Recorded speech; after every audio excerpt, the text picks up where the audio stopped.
have to keep moving.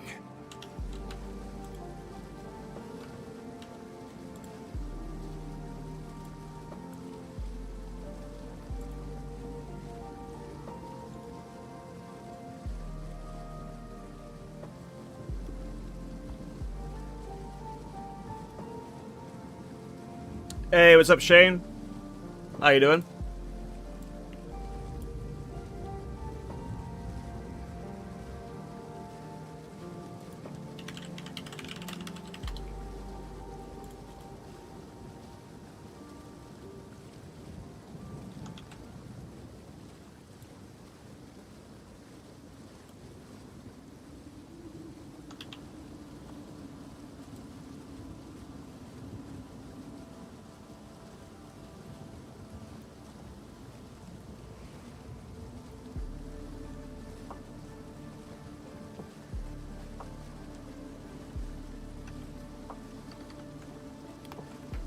Hey, what's up, Max? How you doing?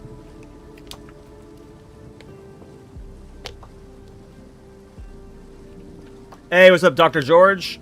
Big fan of the podcast. Super excited for 0.5. Hey, man, I'm glad you love the podcast. The podcast is tonight, by the way. It's in 2.5 hours. I'm going to be streaming up to it. We have Rax on today, so I don't know if you can watch tonight live. It's going to be a late episode, unfortunately. Unfortunately for me. The podcast is going to be going to like 1 a.m. my time, and I get to go to bed after it. But yeah, podcast is tonight. I'm very excited. Hey, what's up, Celtic? How you doing, man? Yep, we got a late night podcast tonight. We got a Rax on, so we accommodate for his schedule by doing the podcast at night for him.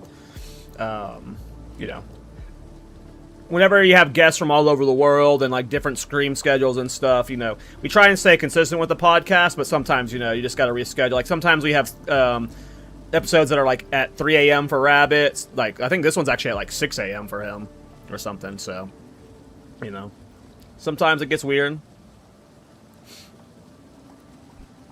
I'm gonna wait for some more people to get in so I can explain what I'm practicing. But, you know, as we're leading into 0.5, I've been practicing for a bunch of different builds.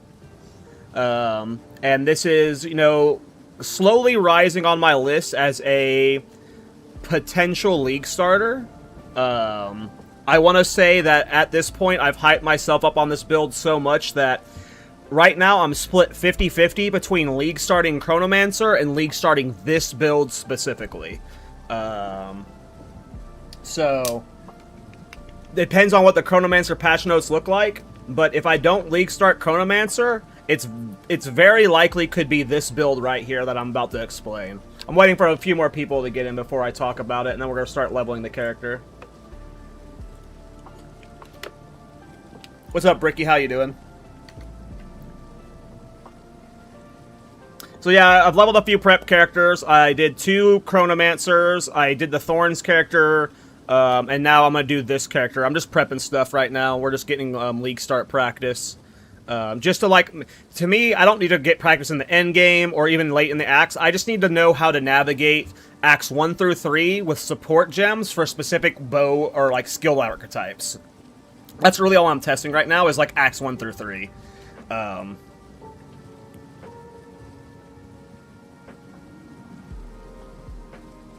I still have no idea what I'm league starting. I mean, I call it build fever. There's like a billion builds I want to play right now, new and old. I'm trying to lock in on something, because, like, I want to play supporting fire tactician, I want to play thorns, but, like, why should I play something I've already played when there's so much new stuff, you know? But, like, so many people want me to league start thorns because it's, like, a new end game, so they need to know how to navigate it. It's, like, it's really tough as a build creator.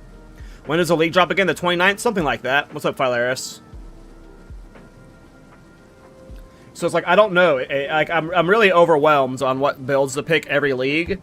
My league starter, like, after the league starter, it's super easy. Like, after the league starter, you know, I just play whatever build I want in the moment. And at that point, it doesn't matter. But my first build's always so nerve-wracking. But for this one specifically, because of the new endgame, I don't want to do a bad build, so...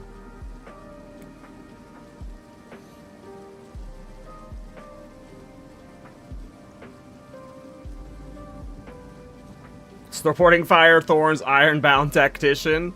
That'd be crazy. that'd be nuts. I was shown a chart earlier that showed how the interactions worked in PoE 1. I don't know if this is exactly how it works in PoE 2. Let me find it. Okay, so the projectile behaviors occur in the following orders. I don't know if this is for PoE 1 and PoE 2 or just PoE 1. But split happens first, then pierce, then fork, then chain. A projectile first hits a target and splits towards a second target. The projectile pierces the next end targets.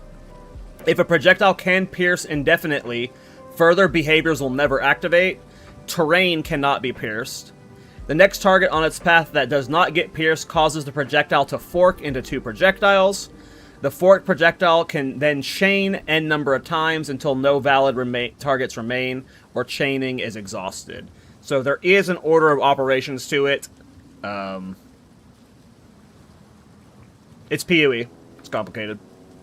Even if it's a bad build, it just shows you can make a bad work. I mean, for sure. That's part of the reason. Like, that's why I'm okay with doing new stuff on League Start, because a lot of people don't want to do new stuff because a lot of time new stuff can end up being bad. But to me, that's when it's fun, because it's like, okay, now I gotta navigate this bad build and see if we can make it good, right? Versus Thorns, which is like, I guarantee you if I played Thorns, yeah, there's some cool new stuff we can do, but it's going to be like 98% the same Thorns builds. Going to be 98% the same Thorns builds. Okay, let's talk about this build that I am considering League starting. Right now, I am torn between Warbringer and Chronomancer. We need the patch notes before I can ultimately decide. Chronomancer is getting, if you haven't seen my videos, Chronomancer might be my League start because it is getting changes. We don't know if it's a rework, we don't know if it's just minor buffs, we have no idea what the changes are going to be. I am excited about playing Chronomancer. I love the Ascendancy. I think it's better than people think. If it actually gets buffed, and depending on how it works with the ward mechanic, Chronomancer could be really cool. However, there is this cool bow. This bow is being introduced, and it has some fun scaling potential. And it's just a weird build. And I love weird builds. But this bow is called Ironbound. It is a new bow coming out in the next patch. And it has some interesting things about it. It's got armor on it. It's got block on it.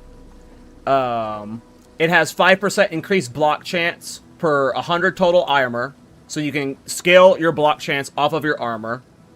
And then hits with this weapon scale off of your block percentage. And what's really cool about this is arrows return if they have pierced a target which has fully broken armor. Rearguard is the block quiver, correct? You would level with that for sure. I don't know if you'd use that all the way in endgame.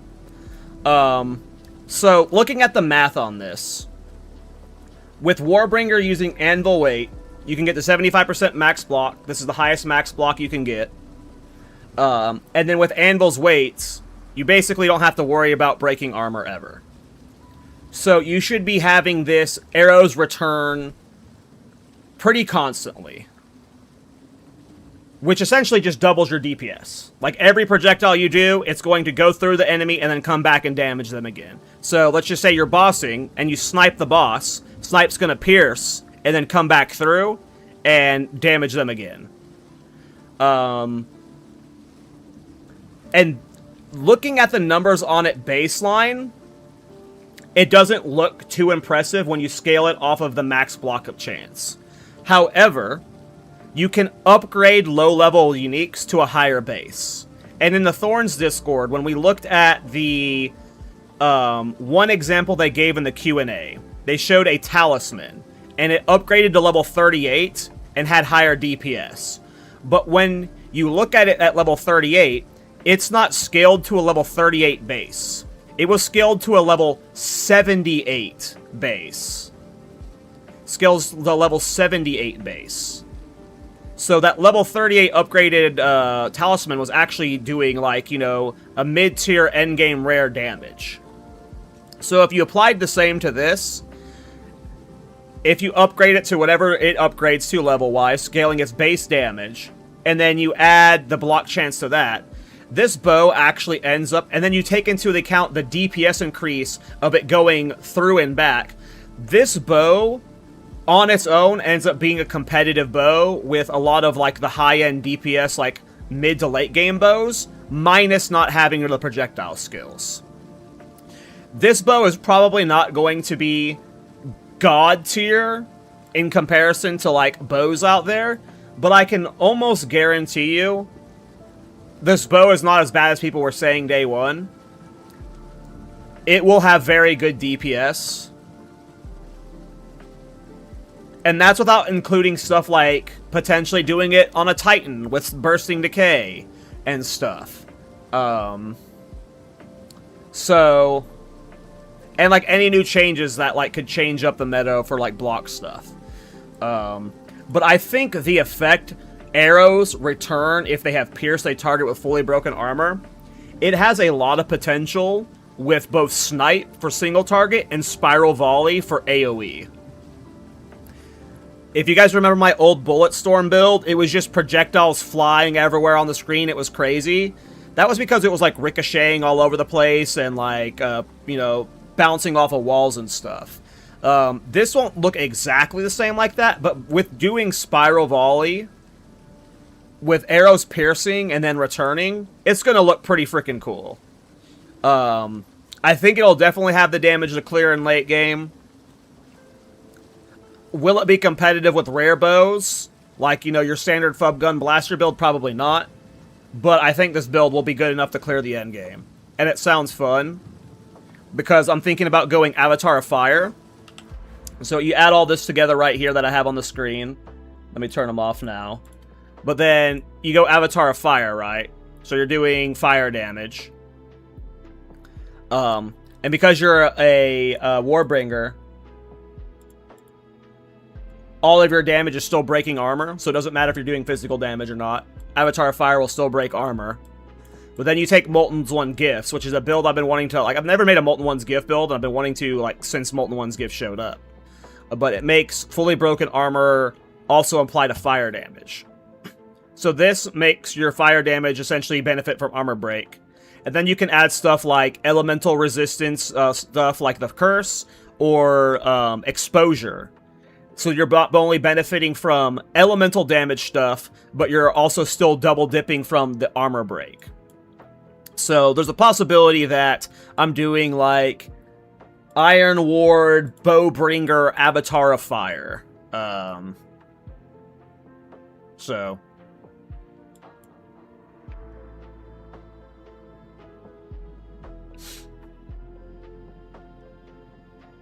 the bow can be, like, I'm almost certain it'll be upgradable with the new crafting tools. It's a low-level unique, and low-level uniques are supposed to upgrade their base... Oh, low-level weapons are supposed to have their base weapon damage upgraded to be able to scale. If this bow cannot be upgraded to, like, a level... Like they showed in the reveal stream, then this is not a viable bow at all.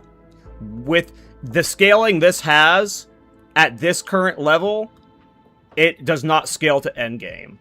But when you combine it with what we saw from the Q&A or the stream where it showed how much damage that increased for the talisman, if it got the same base level up treatment, then this bow becomes competitive in endgame.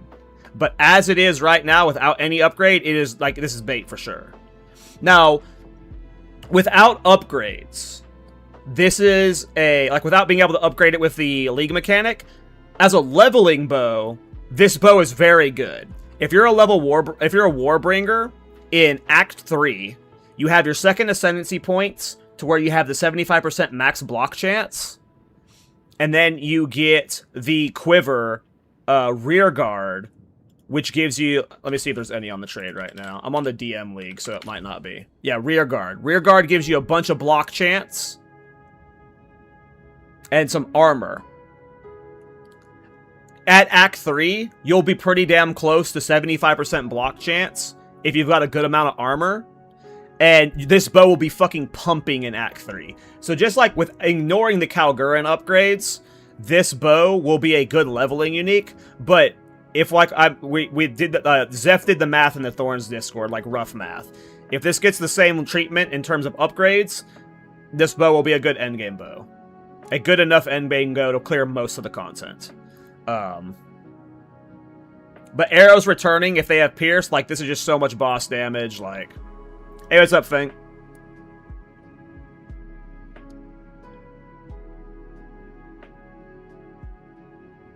Hey, what's up, Blaze? How you doing, bro? So, I have no idea, like, it could be specific score lanes to each unique, but the way we're scaling the Iron Bow and getting our math for it is we looked at the unique they showed on the live stream. It showed the level 1 talisman, and then the upgraded version was like a level 36 version, but the base damage for it was comparable to level 78 base talismans. So if you did that same thing for the Warden Bow, that's where we got, like, the math we're talking about for this. It, like, obviously that could not be how it's set up. Maybe each unique weapon is set up differently to different breakpoints. Maybe Ironbound's not even upgradable. But if you give the exact same math treatment that talisman got to this, that's where we're getting this math for. And it'll be like a 600 plus DPS blow when it goes in and out.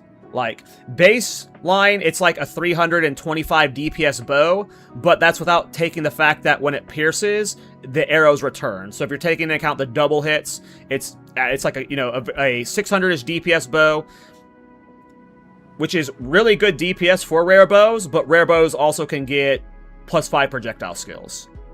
So in a world, it won't probably be better than, like, your your standard Fub Gun Blaster build, but this should be more than good enough with this setup and how we're wanting to scale it to clear all of the end game in the next patch.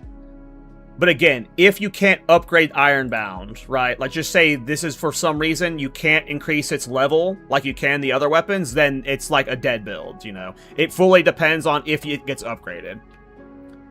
Yeah, I think this is a very hard card viable weapon, and especially like with how many good armor body piece. Like, if you get Black Braid alongside this, like Black Braid plus Ironbound Blow plus Rear Guard, like, you're gonna have the easiest campaign clear. No, it's really cool. I'm gonna have a build guy talking about it in a day or two. We were cooking it up a lot in the Thorns Discord today. This is like, it's a 50% chance to be my league starter right now. Especially since, like, I prioritize, like, the bottom side of the tree. Apparently armor's getting buffed with more armor to Ellie nodes, so I am hyped the league start Chronomancer, but part of me also just wants the league start down here so I can, test the armor nodes. So if I did end up playing this build, I'd get to test armor stuff too.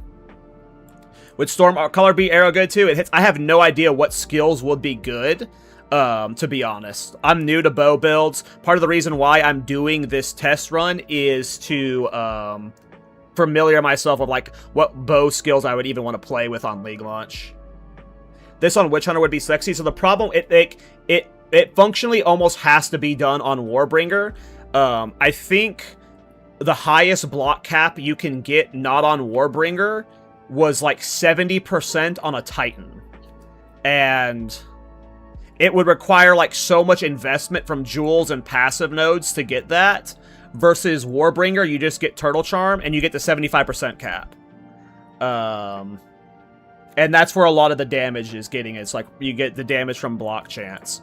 So, like, I would love to do it on a Witch Hunter. I wanted to do it on Titan, but it just, like, because Warbringer not only, like, we have to see how the order of interactions works, but my hope is with Anvil's weight breaking armor, like, the question is, can a skill that breaks armor pierce and then also return?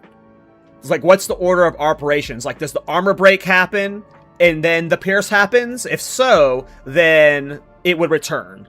So, like, there's a lot of questions here, but a lot of it seems like you can maybe swap the Titan in an ultra late game, but for a majority of it, especially, like, in the campaign, you're going to want to play Warbringer.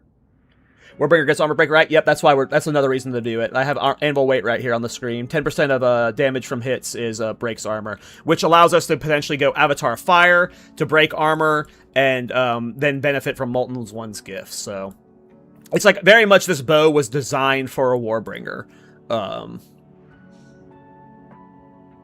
yeah, it's very likely going to be my... I don't want to say likely it's going to be my League Star. It's 50-50. If the Chronomancer rework is fucking awesome, I'm going to Chronomancer, but this is my current fallback. It's something new, and I think it's going to be good. Hey, what up, Kadachi? Is pod tonight? Yeah, the pod is in 2 hours and 8 minutes. I'm going to stream until it, and then host Miso. It is myself, Miso, Dead Rabbit, and Rax tonight. We have Rax on. Armor break would happen first. If it's similar to Mace payoff skills working, then that's great then. So that means that, like, your first skill should pierce and then return on every hit if it instantly breaks armor.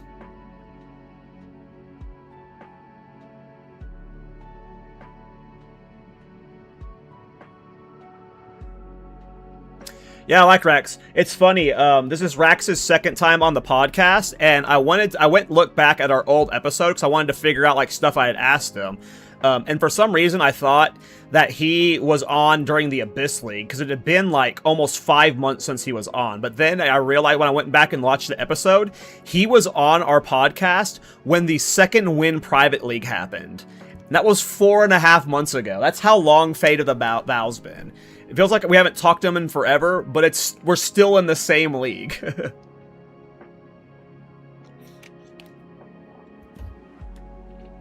I have a Chrono character made, but I don't know what main skill to use. Any ideas? So what I was going to do if I league started Chrono was try and play one of the reward skills, but they showed a support gem that had my interest very peaked in the reveal stream. I don't know if you remembered it, but it showed a support gem that made like the skills cascade around you 5 times or something.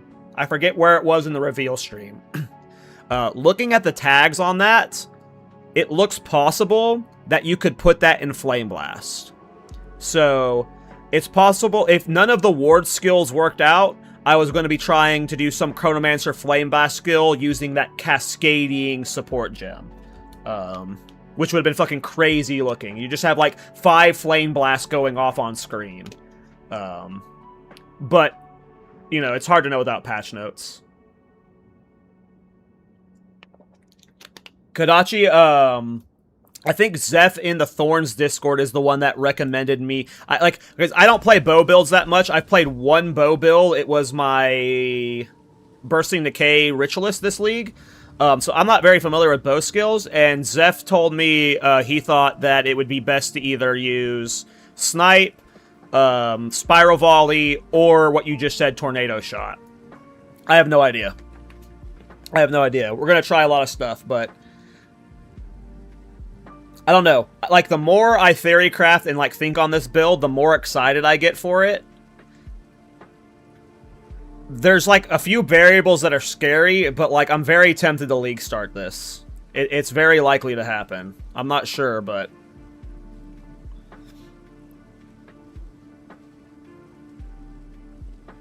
it just depends on how hard the end game is, you know? We gotta wait a whole nother week for the patch notes? Yeah, it sucks. Would the late game variant of this be scaled something like this? Use the new rune to extract the arrow. I don't know if this is one of the uniques you can extract the runes from, so I'm not sure. If you can, then that changes stuff for sure, but this is genuinely an insane leveling bow. Like, ignoring, like, if it can be upgraded or not. In Act 3, with rear guard... Where's my chat? What's the keybind for... With rear guard, a few block passes on the tree, this bow, and turtle charm for the max 75% block, you can get 75% block in Act 3, and ignoring any Kalgurin rune upgrade to, like, level up the base of the unique, just doing that turns this into a god tier leveling bow. Like, if you get to block cap in the campaign, which isn't too hard on Trade League, you're just going to one-shot all bosses in the campaign, even without it being upgraded. So at worst case, it's just a really good leveling unique that's fun to play with, but I have a feeling it's going to be upgradable. I don't know why. Would you farm Ritual for it in Act 1? Yes. I don't know if you guys saw, I posted a video today talking about a potential Ritual farm. TLDR, the Act 1 Freythorn, you can reset that area and farm the Ritual for King of the Mist.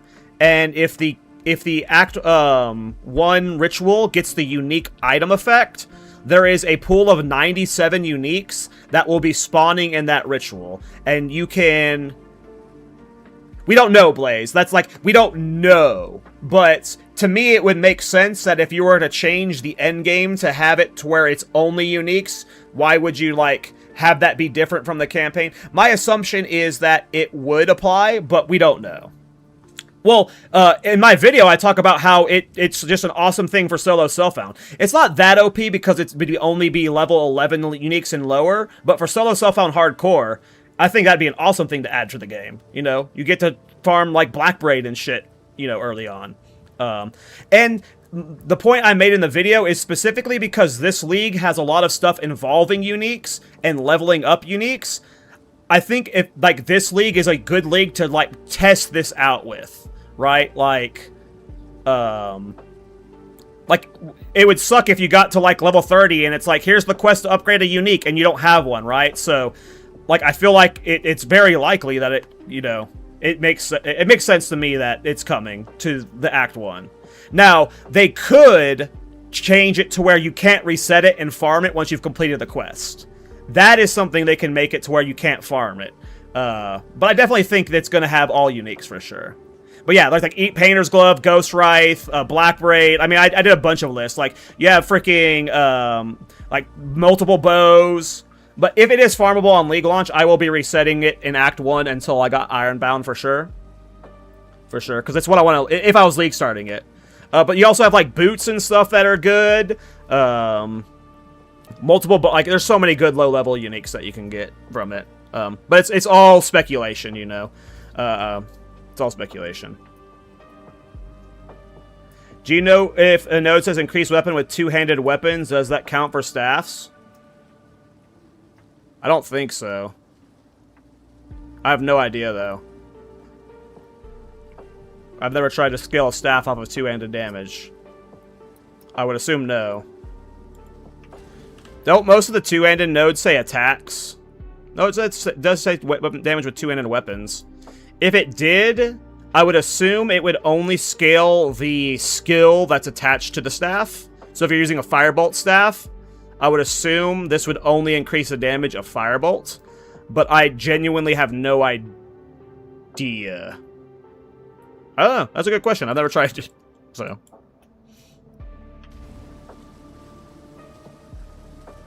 I think that if they're gonna do if they were to do anything, it would make it to where you can't reset it. But right now, it's infinite resettable. You can just farm it all day. I hope they just let it be like that, though. Like if you look at it like from a league start perspective, it doesn't make sense to like sit there and farm it. Like for most people, it's only for like it's really a benefit for solo self-found hardcore players, which I think is fucking cool in my opinion. I'm not a like solo self-found hardcore main, but it would be also like I know I would farm it if I went and played that mode. But from like a trade league start like and speedrunners, they're not going to farm it, right? It definitely slows you down, but for the people that want to farm it, like, I think...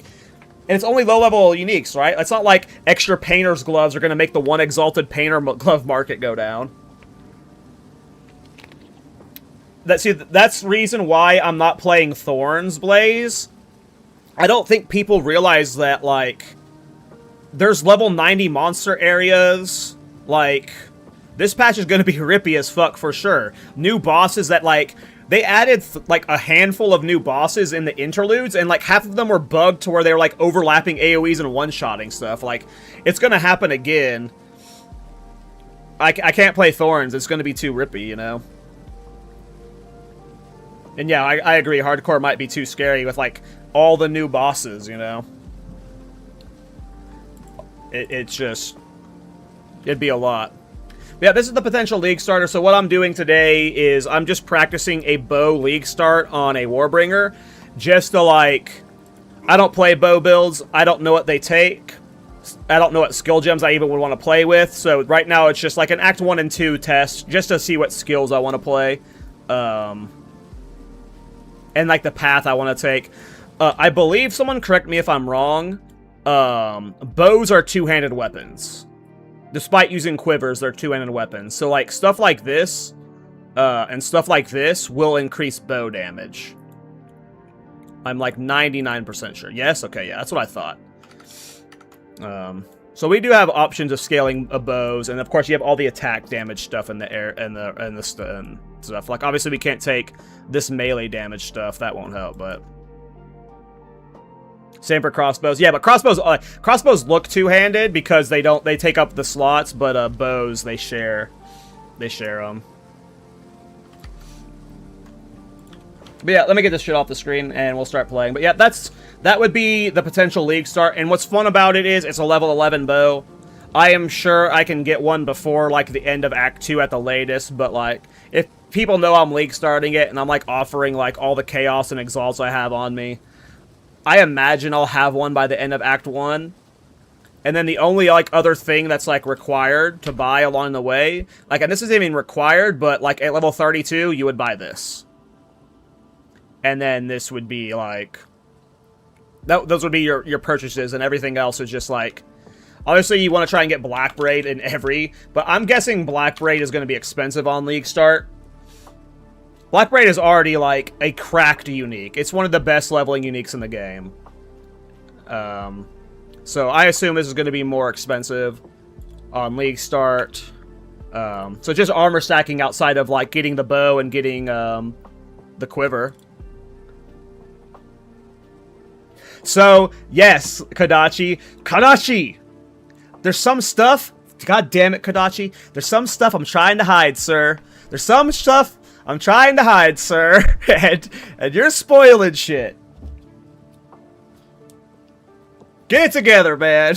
Yeah, Svalin is a very real possibility of being added as a rune. I don't know how amazing it would be for the survivability. I haven't played Warbringer seriously since 0.2. I don't think I've ever played it with Svalin, but yes. When I looked at all the list of like what we assume are the Ezomite or runes that we can claim, clearly Svalin was the big standout. I need to make a channel for this build in the Thorns Discord, but we've been talking about it. It's a fun build. What bow skill are you using? I would have to test stuff once we have the bow, because when I looked through the bow skills, like a lot of them didn't seem to interact well with Pierce. It looks like the top contenders are Snipe, Spiral Volley, and Tornado Shot. I honestly can't know until League start. Keep in mind there could be ward skills that work with bows that might be able to do it, so like, I have no idea.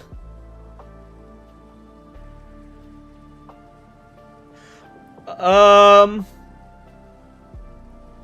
have no idea, King Radical. I have no idea how the unique extractions are gonna be. How the fuck do you spell Svalin? Why isn't it showing up? There it is. This wasn't searching. Oh wait, there's gonna be none on this market because I'm on the DM League. It would be expensive no matter what, but it's not like many people are playing Block or Lucky Block right now, so.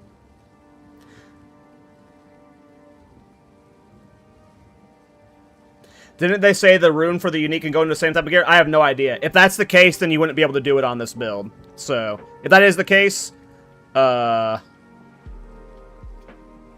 assume, though, weapon set 2 cheese would make it function in weapon set 1. Maybe if you had a shield in weapon set 2 that had the rune in it, you could, like, make some weird snapshot shit happen. But if it requires to be in the same item type, then yes. Unless there's, like, a weird thing that lets you use shields with bows that gets added. But yeah, then that would break that interaction for sure. With the way that Mark worded it, I believe that's how it works, then that would prevent that from happening. For sure. That would hard stop that interaction.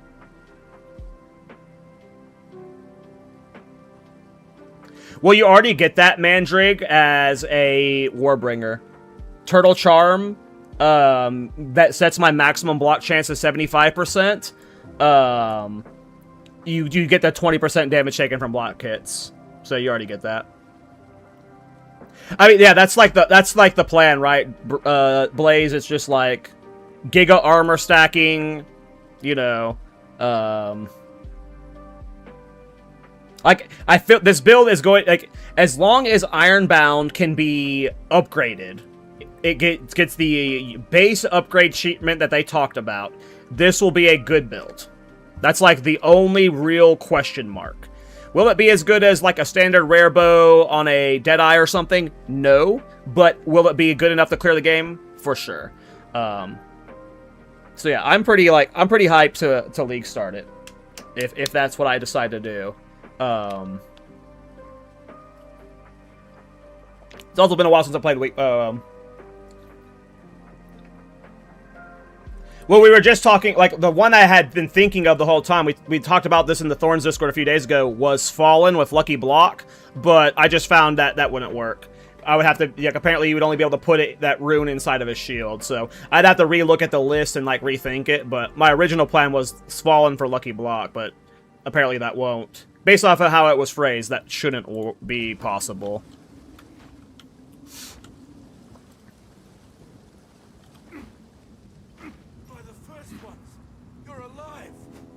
Yeah, I think that's the assumption that, like, most things aren't going to be one-to-one. I feel like anytime, like, anyone's like, oh, look at this one, it's like, yeah, we're going to get that at, like, 20%, 5% value or something, like. Clearfell could be in danger. I don't think I've ever been this excited for a game ever. It's weird, dude. There is no gamer feeling out there relatable to being a Path of Exile 2 fan around these League launches. Like, there's just nobody that hypes their launches like this game company does, and it sounds stupid, but it's fucking... It is nerd Christmas to the extreme.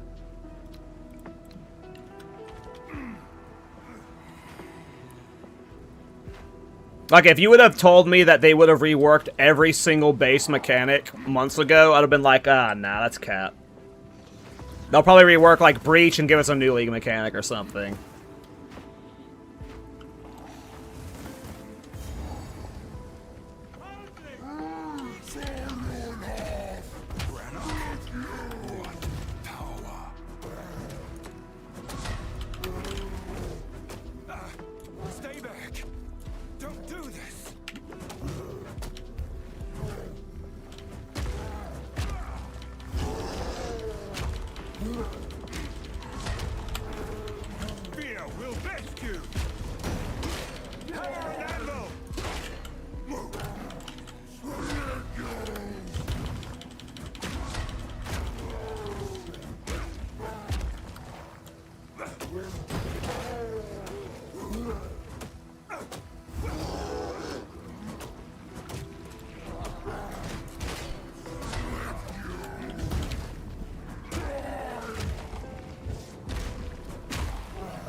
Okay, so would it make sense to take the melee nodes? Where's the nearest attack stuff? Okay, so we got area and break armor stuff there. We'd have to path through melee to get to it the fastest. This is one-hand attack stuff. This is area attack damage stuff, so it depends on if some of my skills, those skills are area attack skills. The easiest big damage upgrades are these two-hand nodes here. And then, like, coming up to maybe Crushing Verdict. So the question is, would I just book it straight to the two-hand damage nodes? Or do I want to path through armor nodes and be a little tankier?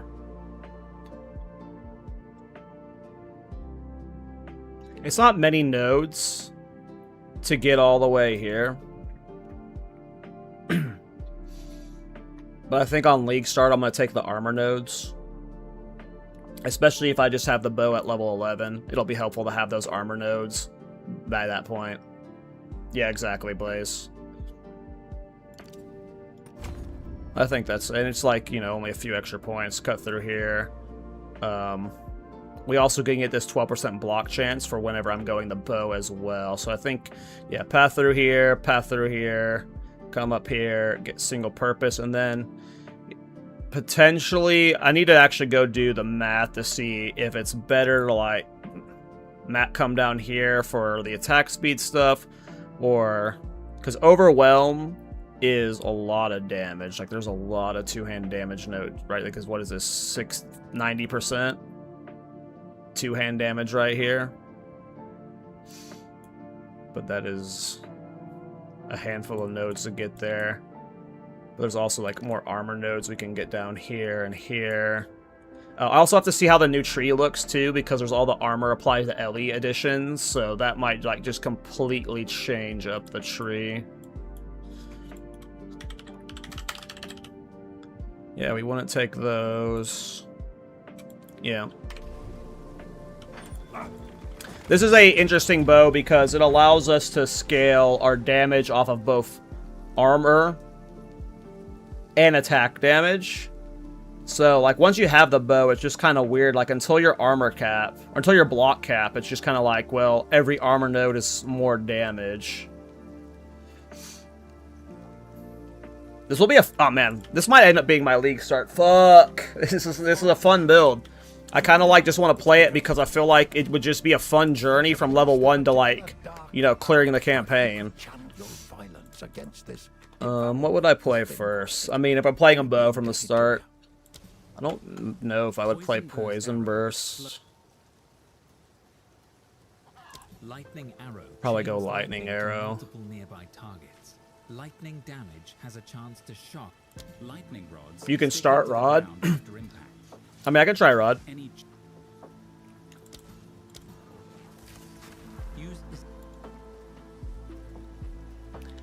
Luckily, Snipe's early. So when we have the bow, like from the beginning of the camp, like from the moment we have the bow and the Warbringer armor break set up, we will at least be able to like body bosses with the return on pierces with like Barrage Snipe. Like by the time we have our Ascendancy, where we have the easy armor break, we like, and even before that, actually, we should be good because like we can just put armor break in tier 2 support gems. So bossing will be taken care of with the bow easily, with Snipe Barrage. It's just figuring out what our main mapper is that pierces, and like Tornado Shot and Spiral Volley are both late game items. So like I don't know what we would clear with initially that can pierce. That's where it's going to be like a lot of the testing is going to be.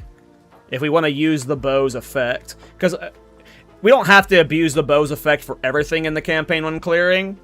A lot of the bow's just going to be scaling off our block and our defensive, which is like going to make it powerful throughout the campaign, which is that all on its own is a good. So like, if we're just using this bow, not really using the main like refund, like the return on the pierce, and just like using Lightning Arrow to clear, that's probably fine. But ideally, we'd be using the effect as early as possible. So yeah, I don't know. It's going to be a lot of testing on League Start. I'm not going to overthink it right now, though.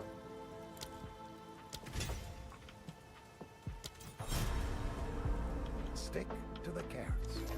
The Count must die for what he has done to us. Welcome to the camp of the law. I know you must some. I fear that these are just spots and ends of mine. But the main reason I want to play Spiral Volley for clear is because I think it's going to look like my old Bullet Storm Witch Hunter when all is said and done.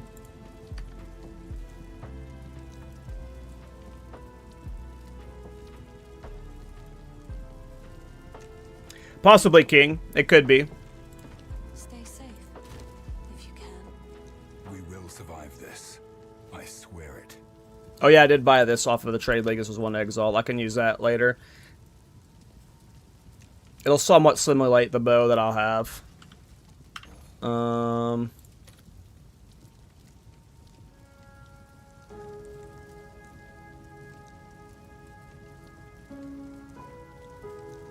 I assume you're right, because that's how most of those things work. It's based off the flat and not the overall. But, so, like, it's...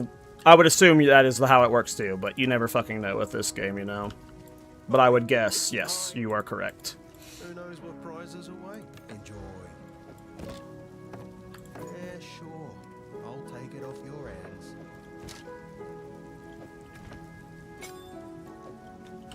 Why then?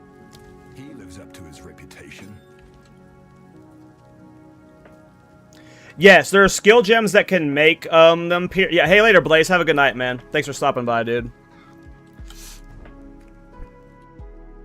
Most skill, like, you can make some skills pierce, but, like, some skills, like, can poison burst arrow pierce? I don't think so. It looks like it, like, detonates when it lands, right? Like, so, like, I don't think, you know, lightning rod. Lightning rod doesn't pierce, right? It just, like, lands on the ground. So it's, like, some skills...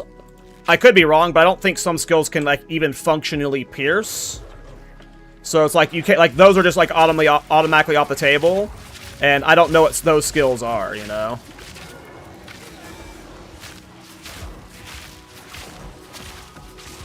So that's, like, what I gotta test. I'm a bow noob. I'm a complete noob with bow skills. I don't think... I would assume rear guard would not get an upgrade. I don't think you would use rear guard in late game. Rear guard would be like... Because at some point in late game, you would have enough armor on your gear from, like, having, like, just high armor pierces that you would be at the block cap, not needing rear guard. So at that point, like, you're going to use a rare quiver that's got, like, added physical damage and then projectile skills on it. So even if you could upgrade rear guard, I think either way you would be optimizing out of it.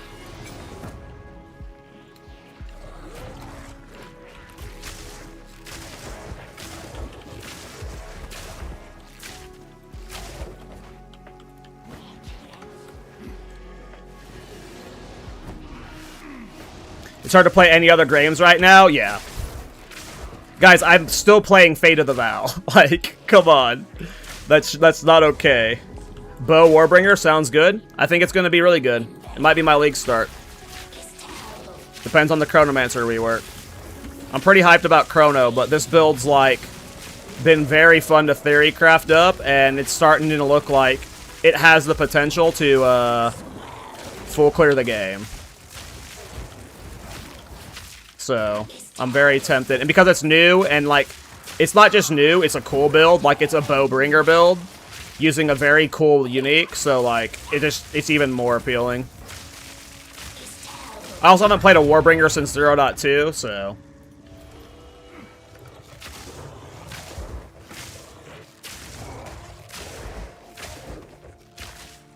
Yeah, King, that's, like, another reason, like, where it's, like, there's so many things with this build where it's, like... Who knows how this bow's gonna interact with certain skills, like certain mechanics, like, so that's why I'm, like, excited about it, cause, like, you never know what crazy shit, like big burst damage you're gonna be able to do with it with certain skills. But even, like, on a surface level, if you just do this bow with the return projectiles, like, the fact that the projectiles return to you and do the damage again without any downside is just insane. Are there any return projectile... I asked that in the Thorns Discord if there were any, and nobody, like, answered me. Like, nobody... If there is any, no one I talked to knew of it. I think this would be the better league start out of this and the Chrono. Doubt they'll do much to change it. I mean, for me, like, as a player, playing this build is, like, absolutely what I should do. The bottom side of the tree is what I'm most experienced with. I'm good with armor builds. I'm good with life stacker builds. Yeah. This is absolutely the build for me as a player that I should league start. You know. But if the Chrono rework is hype and there's something revealed that, like, pairs well with it, I could still Chrono. But I agree with you that, like, of the two builds, this one is definitely, I think it has both more potential as a build, and then, like, it has more potential as, like, a streamer build that, like, I'm sure more people would rather follow me playing this build than follow me playing the Chronomancer build. Face me!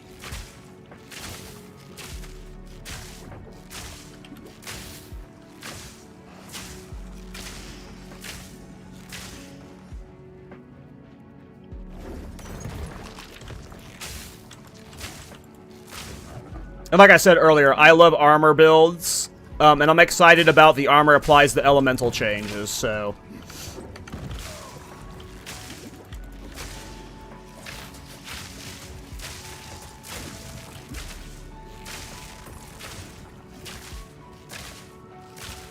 Drill neck needs to have pierced twice. Drill neck.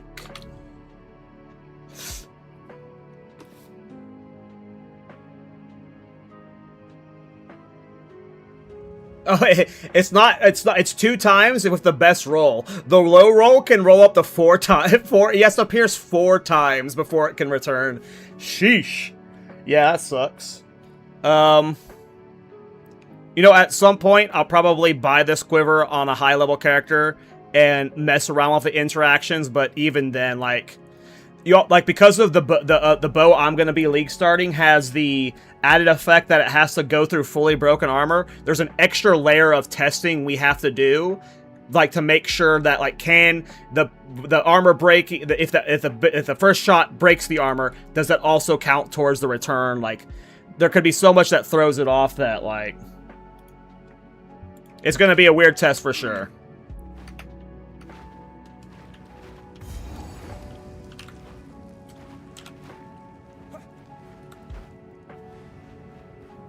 I'm just waiting to see all the rework ascendancies. It sounded like that would only be Chayula Monk and Chronomancer.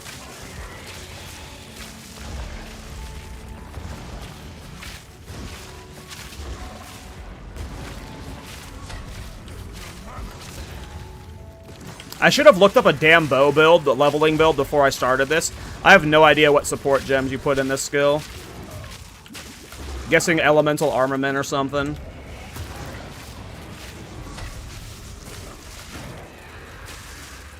Rapid attacks.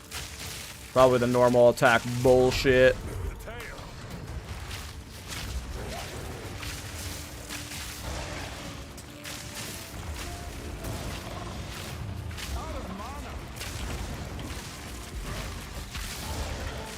Would you fucking sit still, you knob?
They apparently said Gemling is getting buffs. Interesting.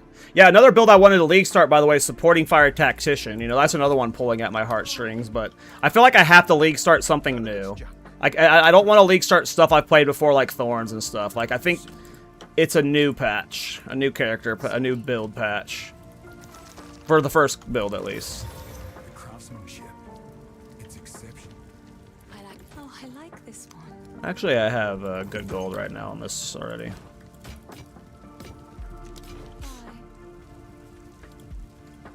Thanks, Good Ocean.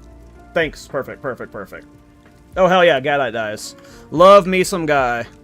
Hey, Kyle, what do you think about Liminal Coil with Chrono? It's hard to answer without the Chrono rework.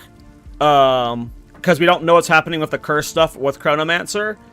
And we don't even know if it's a Chrono rework. It could be slight buffs. If I were to do a Luminal Coil build, it would more than likely... My first, like, without looking into it, would be Lich.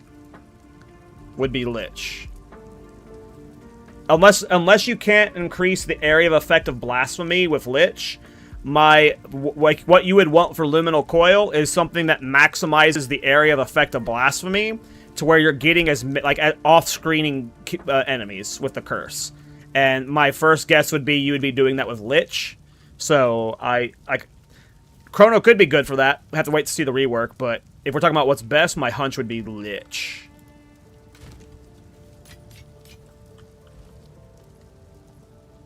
You're going dual wield Mjolnir Spirit Walker? You're a nutbag.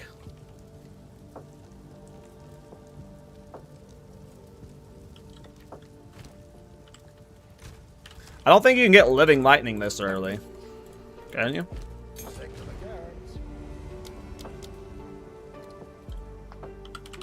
Yeah, it's tier 2. I'm gonna do what Guy That Dies says.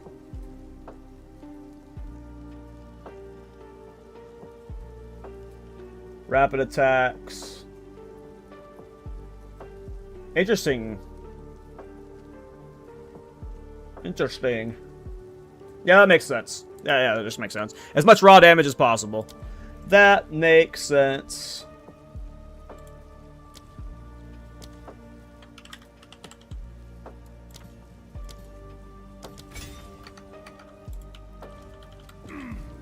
Do you think Ravenflocks will fit into supporting fire build? I do. Well, maybe. My intention was to play supporting fire pretty early on and then try it with that. Hey, what's up, Panda? I'm planning on doing a Blood Mage liminal build later. I think Blood Mage is also a good choice for it.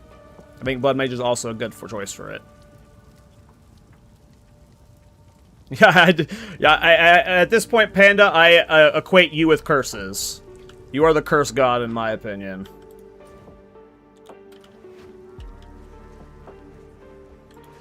But, yes, my intention was to potentially league start supporting fire early on. And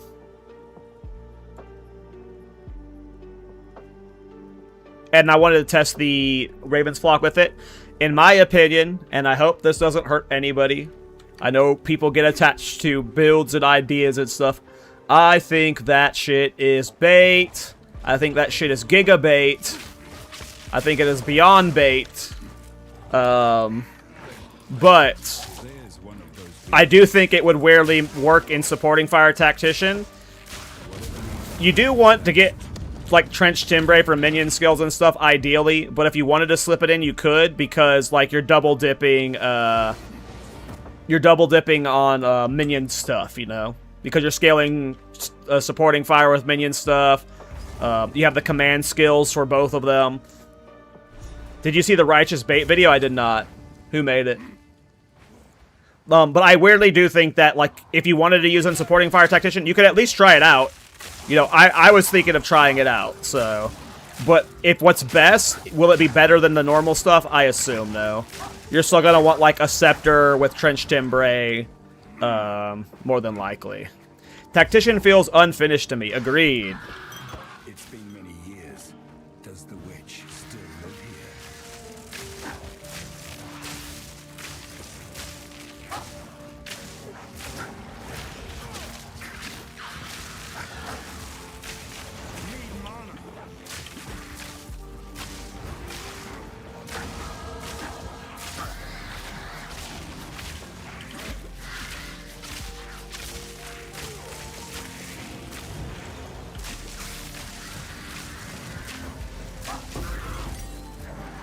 It seems no one is safe from corruption.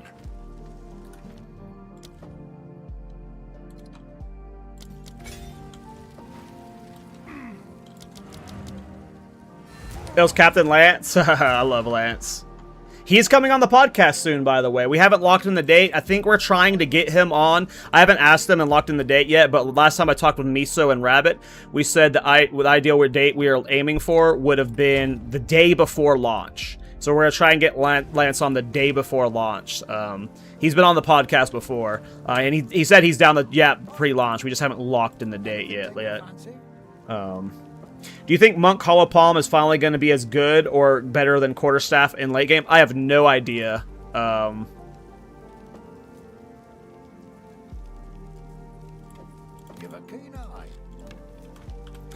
not a Monk main, and I've never played Hollow Palm. Martial Artist does look very good to me, and I'm sure there's going to be some cracked-ass builds with it. But just like Hollow Palm generically, I have no idea. I have never played it before. Sorry. Well, I've played it before, but in a weird build that wasn't actually using Hollow Palm that well, so. But yeah.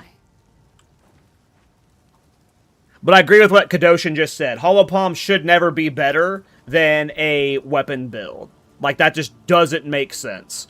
If a weapon costs hundreds of divines, it makes no sense for a build that's not using weapons to be better. It just functionally doesn't make sense. So I agree with that statement for sure. What you want is Hollow Palm to be good enough to full clear most of the content, if not all of it. But I agree that like top-end Quarterstaff should always be better. What time is it? We got an hour and a half till the podcast? Okay.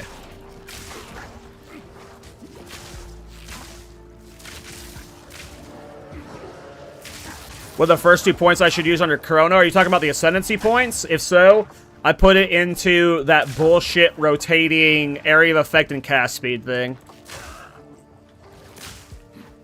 Which, I'm pretty sure that's one of the things that's getting changed for Chronomancer. We'll see, though. Hey, what's up, Grimy?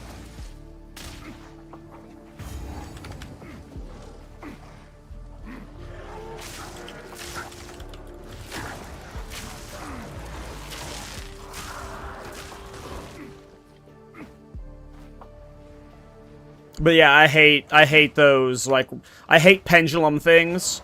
I think pendulum, like, effects and abilities. Well, I think Inevitable Agony should be reworked too.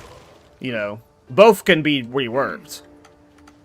But I think Sands of Time is, like, I think pendulum type shit is bullshit.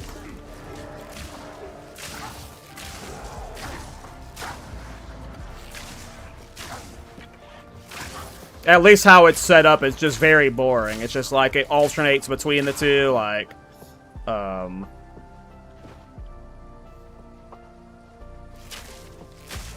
yeah, something like that. Like, there's ways you can buff that. Obviously, Inevitable... There are some people that like Inevitable Agony, but I think it either needs to be significantly buffed or reworked. I wouldn't be upset if Inevitable Agony went, but... To me, for Chronomancer, a lot of it can be merged together. Like, if you gave Time Stop for free, Chronomancer's not busted. If you merge Temporal Rift and Time Stop into one thing, Chronomancer's not broken. If you merge both the cooldown stuff together, Chronomancer isn't broken. You know, like, Chronomancer is so far from like Blood Mage that like it needs some buffs. There are some things about Chronomancer that is busted. You have the 20% increased buff duration. And the recoup stuff is pretty busted, but the rest of it's all like half a node. Except for the recoup stuff.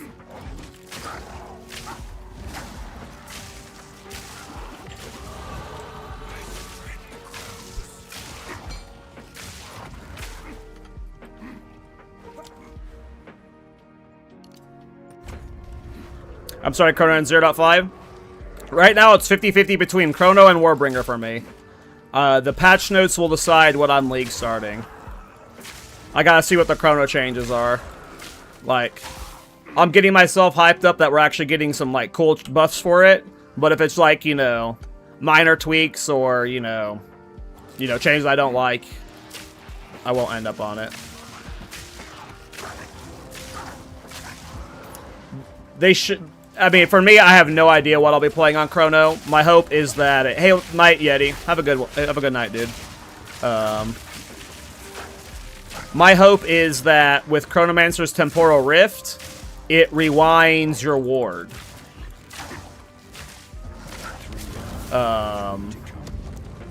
And then I can use a ward spender skill, and I can use like some skill that requires a high ward amount, and then you can just like rewind time and like dump it multiple times. You know, if it doesn't look like something like that's possible, then I might not play Chronomancer. That's like what my hope is like I get to use something with ward and a ward spender. Do you go armor or EV during campaign? I mean, it depends on the build. I am personally have only played EV like once or twice, so I'm not very experienced with it. I either go armor or life stacking leech. That's usually how I play. I remember this place. I mean, I assume so too, Cap. I assume that, like, my assumption is ward would refund with Temporal Rift, I would hope, but you never know. So... Turns against me.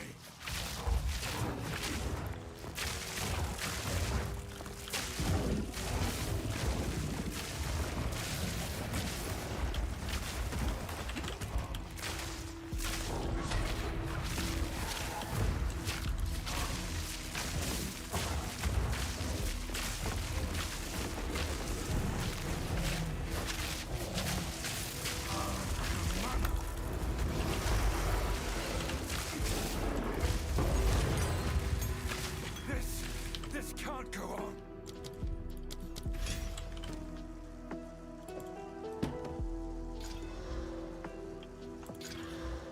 Thorns!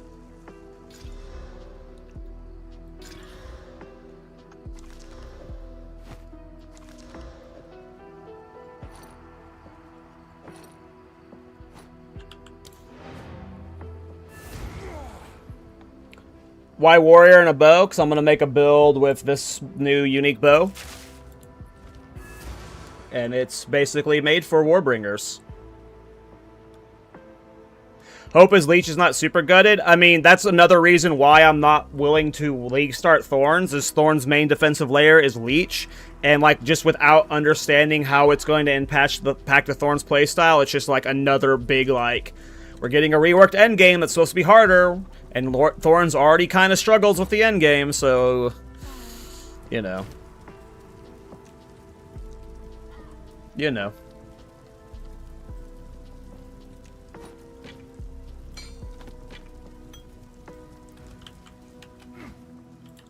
How can I help? Anything take your fancy?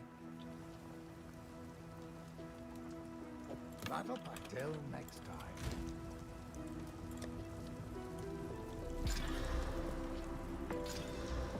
YOLO.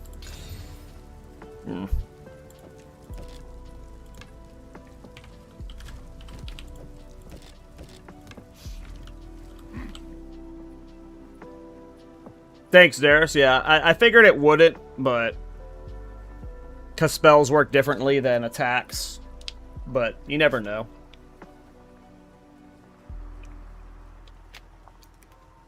I believe I say I'll play another class and do other things, but Warrior keeps me pulling me back. I mean, that's what happens with me in the bottom side of the tree. I'm always Warrior and Witch Hunter starting. Just always. Just always, always, always. But yeah, so for those that just turned in, I'll do another, because I got people asking in the YouTube chat why I'm doing a Bowbringer. Sorry you guys don't want to listen to the spiel again, but there's this new unique bow coming. It's called Ironbound bow. And it scales off a lot of interesting things. It scales off of block and armor. And you get block from armor, so you can armor stack to essentially get block rating, which block rating increases the damage of this bow. Warbringer specifically has the ability to hit 75% block chance cap. This is... currently the highest possible block chance you can get in the game. The highest something else can get is Titan, and I think it was 70 or 71%. And in order for a Titan to get 70 or 71%, it requires them to use the Anvil, which is a unique amulet. It requires you to get a bunch of block chance stuff, maximum block chance trees on the node. You don't have to do that with a Warbringer at all. For Warbringer, all you need is Turtle Charm, and your maximum block is 75%. And then from there, all you have to do is stack your armor to reach block cap. And once you have block cap, this bow's damage is maxed out. Now it has this bottom effect where arrows return if they have pierced a target, which had fully broken armor. That's also where Warbringer comes in. Warbringer, all damage you do breaks armor. What quiver will you use? At first, we will use... What was the name of that fucking quiver? I already forgot the name of it.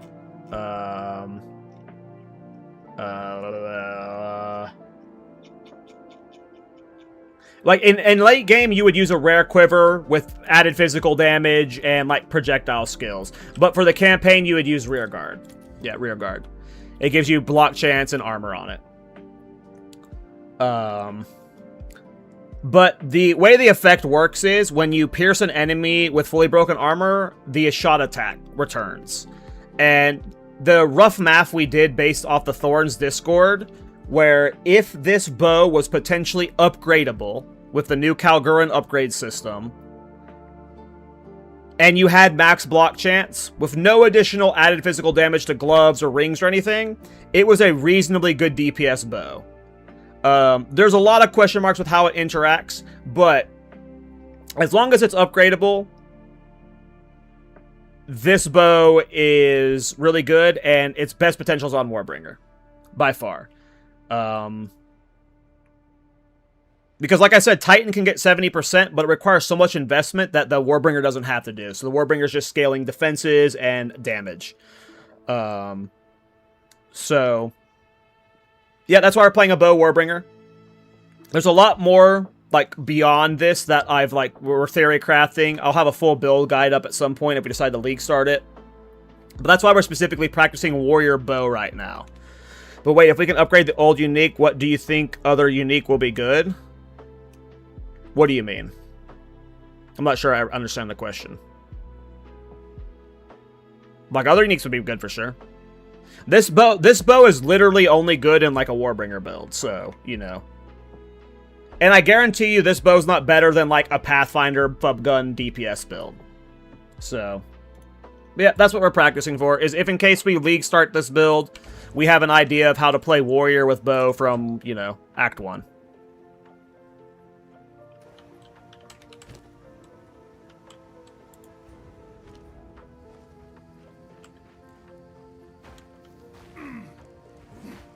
What do you mean, shields, maces? You can upgrade any low-level weapon, is what they said. Area of return is kind of like double damage, exactly like double damage. Like the math we did, if you are doubling your damage with the highest possible, like, upgraded version that we thought of, that we, like, mathed out, like, it does, like, it's a competitive bow with rare bow DPS at the highest mods. It just doesn't have projectile skills on it. So a rare bow will probably edge it out.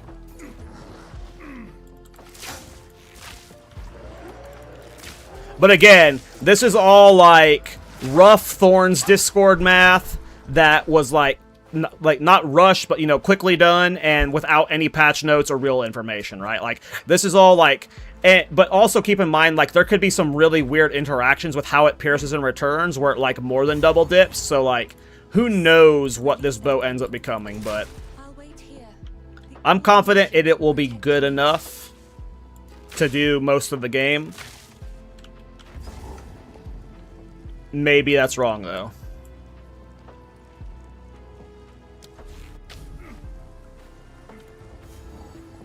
It'll be fun. Like, it'll be worst case, it's like a lot of fun. Like, it's a bow build on a Warbringer, like scaling block and armor. That on its own just seems like a fun journey of a character, so I'm for it.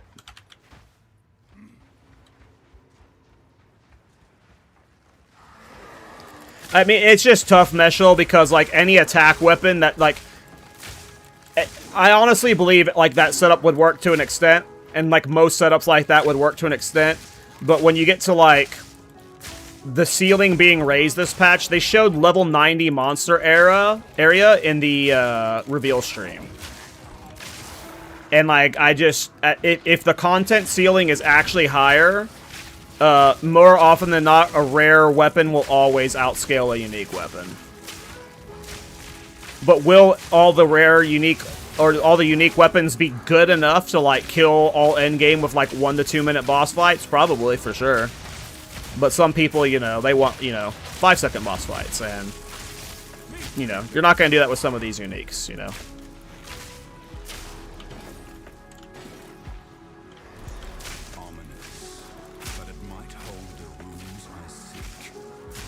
Think it's still worth playing a new character on this league, even if it's about to get replaced? I mean, if you have fun playing it, why not?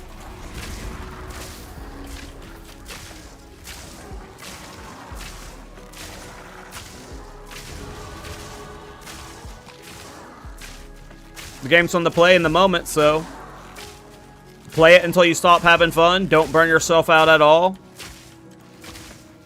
There's plenty you can learn if you're wanting to go in it from a learning perspective. You know, you can learn what support gems you want to take. A lot of it's being reworked. But, you know, there's plenty of things you can take away and practice. So we just need to pray for it to drop early? Yeah. I mean, I'll be, like, trading for it, you know. I'll have a live search going on the trade website, and I'm going to be whispering every bit of currency I get, I'm going to be saving. So if, like, by the end of Act 1, I've got, like, 3 Exalted Orbs and, like, 2 Alks, I'll be, like, anytime I see one pop up on the trade, I'm going to be whispering to them, hey, I'm going to give you 3 Exalts and 2 Alks for it. Well, do you, like, I'll be offering them everything I have for it. So I'll be looking to buy one as soon as possible on League Start if I'm League Starting this build.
I think tomorrow I'll make a video talking about all the points from this build.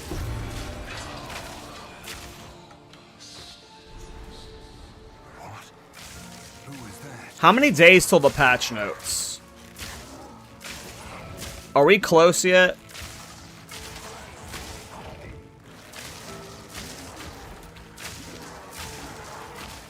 Is it at least a week away at this point?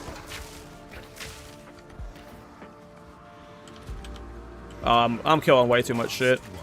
I'm really bad. 7 days, 17 hours.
So far, I shot look nuts. The ice shards return as well as the arrow.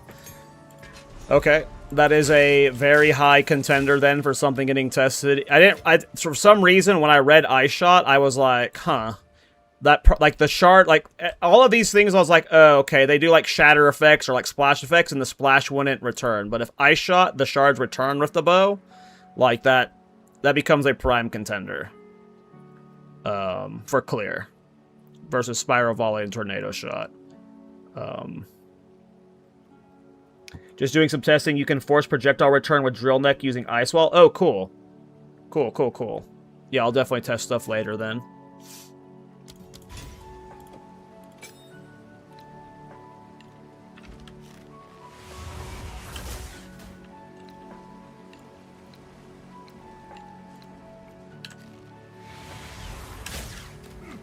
And yeah, like, whenever we have with Snipe, with Barrage Snipe, and like, I don't know if we'll like eventually get like multiple projectiles for Snipe built in or something.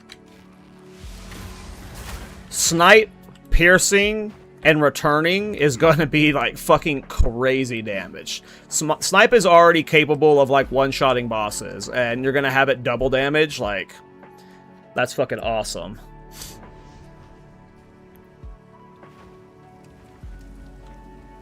Here I would ask, if you find a pint out there, don't bring it back. How can I help? What would you like?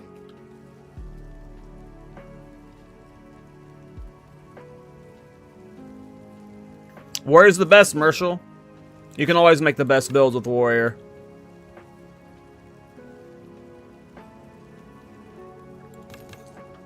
If you find a pint out there, don't bring it back.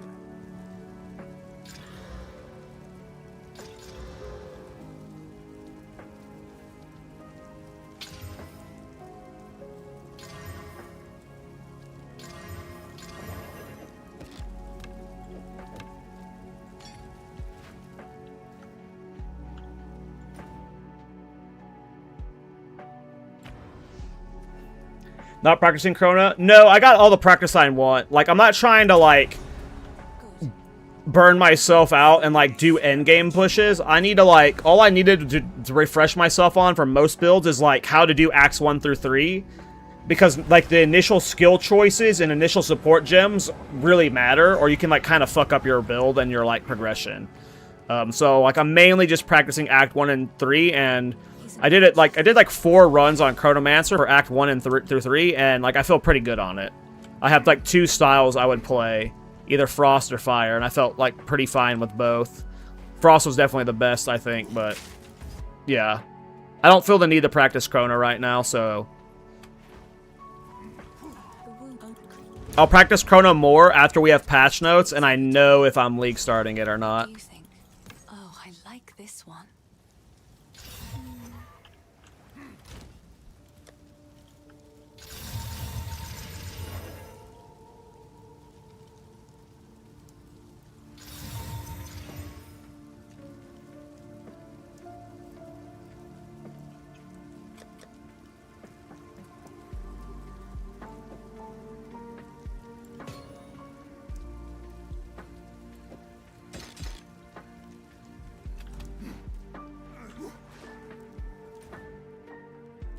Hey, what's up, Kessa? How you doing?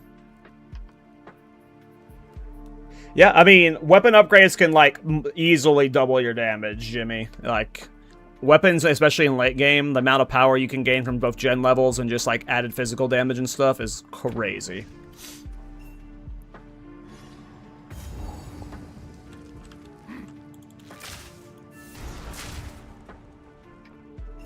But yeah, I feel pretty good on the Chronomancer. You know, West Desu and Crimson Cast gave me a lot of, like, leveling tips, and, like, I was able to just, like, figure out how I wanted to play.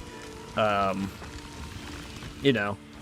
So if we league start Chrono, I'm confident I'd have, like, a pretty fast campaign clear on it right now. Again, once we have the patch notes. The moment we have patch notes, I'm probably committing to my build. It's either going to be this build or the Chronomancer, more than likely, unless something crazy gets revealed in the patch notes, right?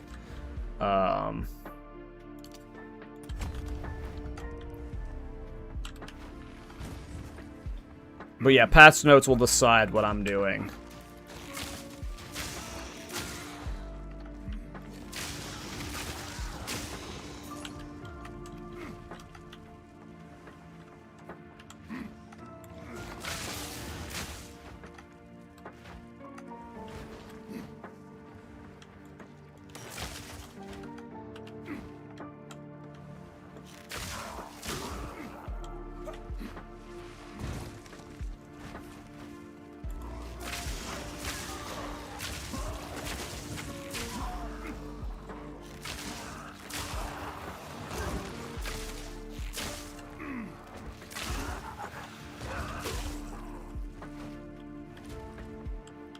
I need to get a talisman with pounce. My venomous! Is that the wandering druid?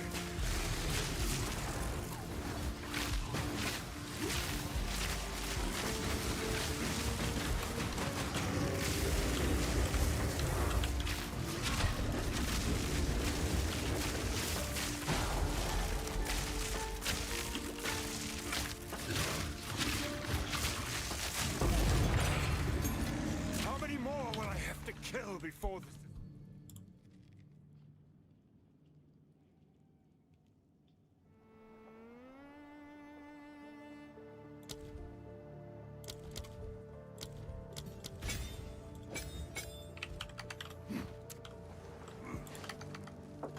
Try to convince myself that Chayula crossbows are just too squishy and I have to stick with Titan or Witch Hunter. Well, one, Chayula Monk's supposed to be getting some changes, so I would wait to see how that goes. But Chayula is tankier than people let on. It's a weird one. I mean, if you're concerned about, like, your, like, ability to, like, do well on League Start, then you should absolutely stick with Titan or Witch Hunter, right? But, you know, if you're good at, like, navigating yourself out of holes, I mean, I'm sure you can make it work on a Chayula Monk, but, you know, I feel like it's, you know, almost guaranteed that Witch Hunter or Titan would have a easier time. But I think you can make it work, man. I'll have enough decks, rip.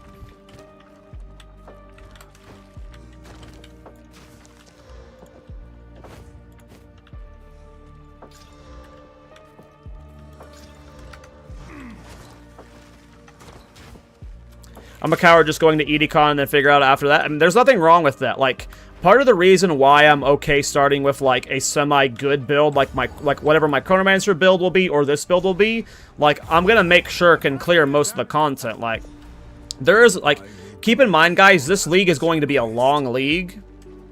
There is gonna be, like, some bonus content they throw away, but this is gonna be a long league.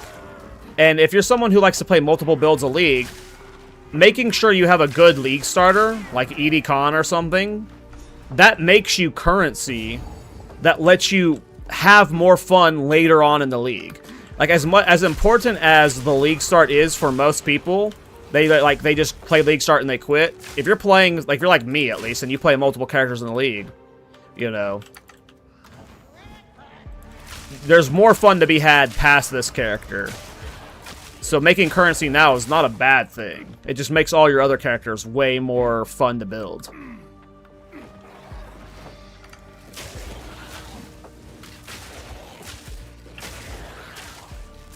I mean, there is new stuff for Thorns. Thorns definitely got new stuff, but, like, I don't think Thorns is a good idea, personally.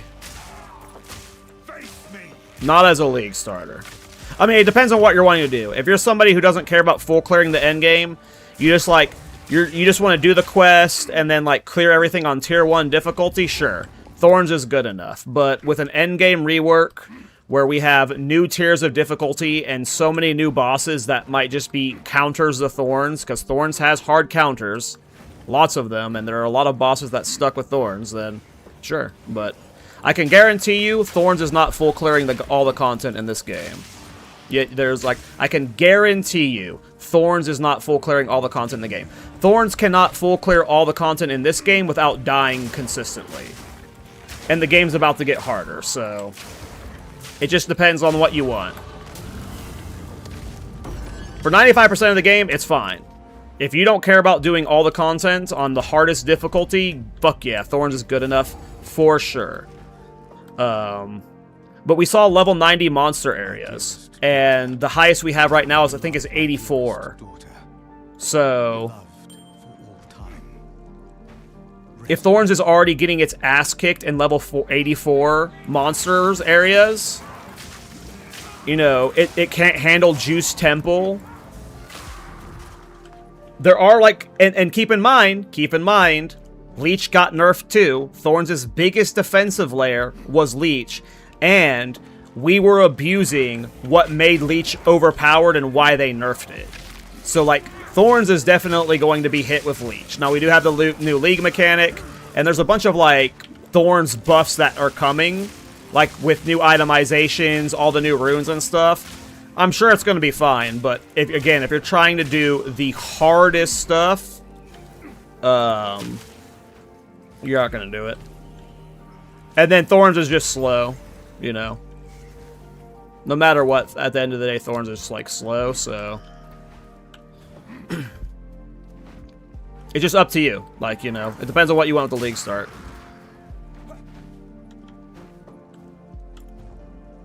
I'll probably play Thorns as my 3rd or 4th character. I've also played Thorns every fucking league, and, like, I don't care to league start it again. You know, I want to do new stuff right now. Like, I would have league started Thorns if we got swords. To me, new weapon types are more important to me for Thorns than, like, basically any other buff. Like, I've played Spear Thorns 100 times, Quarterstaff Thorns 100 times, Mace Thorns 100 times, like...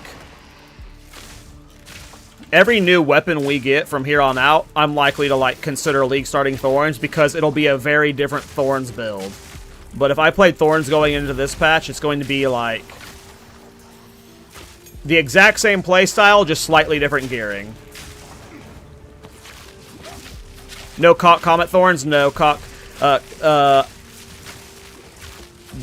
Thorns does not trigger spender skills. You have to activate a skill to, like, feed into cast on crit. So it just doesn't, like... The Thorns damage itself does just not contribute to it, unfortunately. The only way you can do Comet builds via Thorns is if you're using Thorns to trigger Choir of the Storm, and Choir of the Storm is how you're triggering Comet. But at that point, it's just... You know, at that point, it's just a fucking stupid-ass build. So, like, it's another Choir of the Storm Comet build at that point, you know? But that's the only way, and it's not the Thorns that's doing it. Thorns is triggering something else that triggers... whatever. I'm about to die. Yapping too much in this dangerous place. I think I was supposed to go that way, too. I got turned around. Cast on block Thorns? I mean, there's nothing... Like, cast on block just kind of sucks. There's nothing you would want to, like, cast.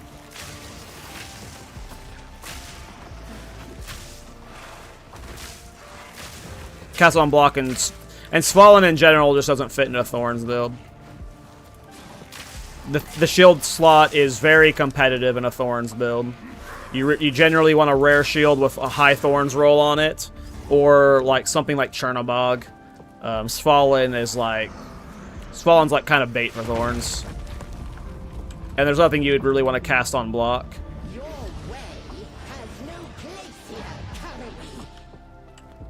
That would, like, do good enough damage to, like, it'd be meme shit. It'd be meme shit. Could you do it? Yeah, but it'd be, you know, it'd be goofy.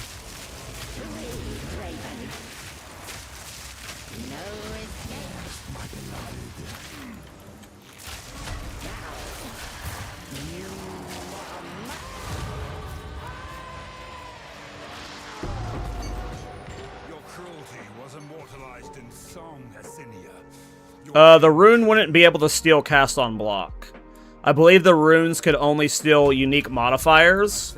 And cast on block is like a skill attached to Svalin, so you wouldn't be able to, like, yoink that. There's no way.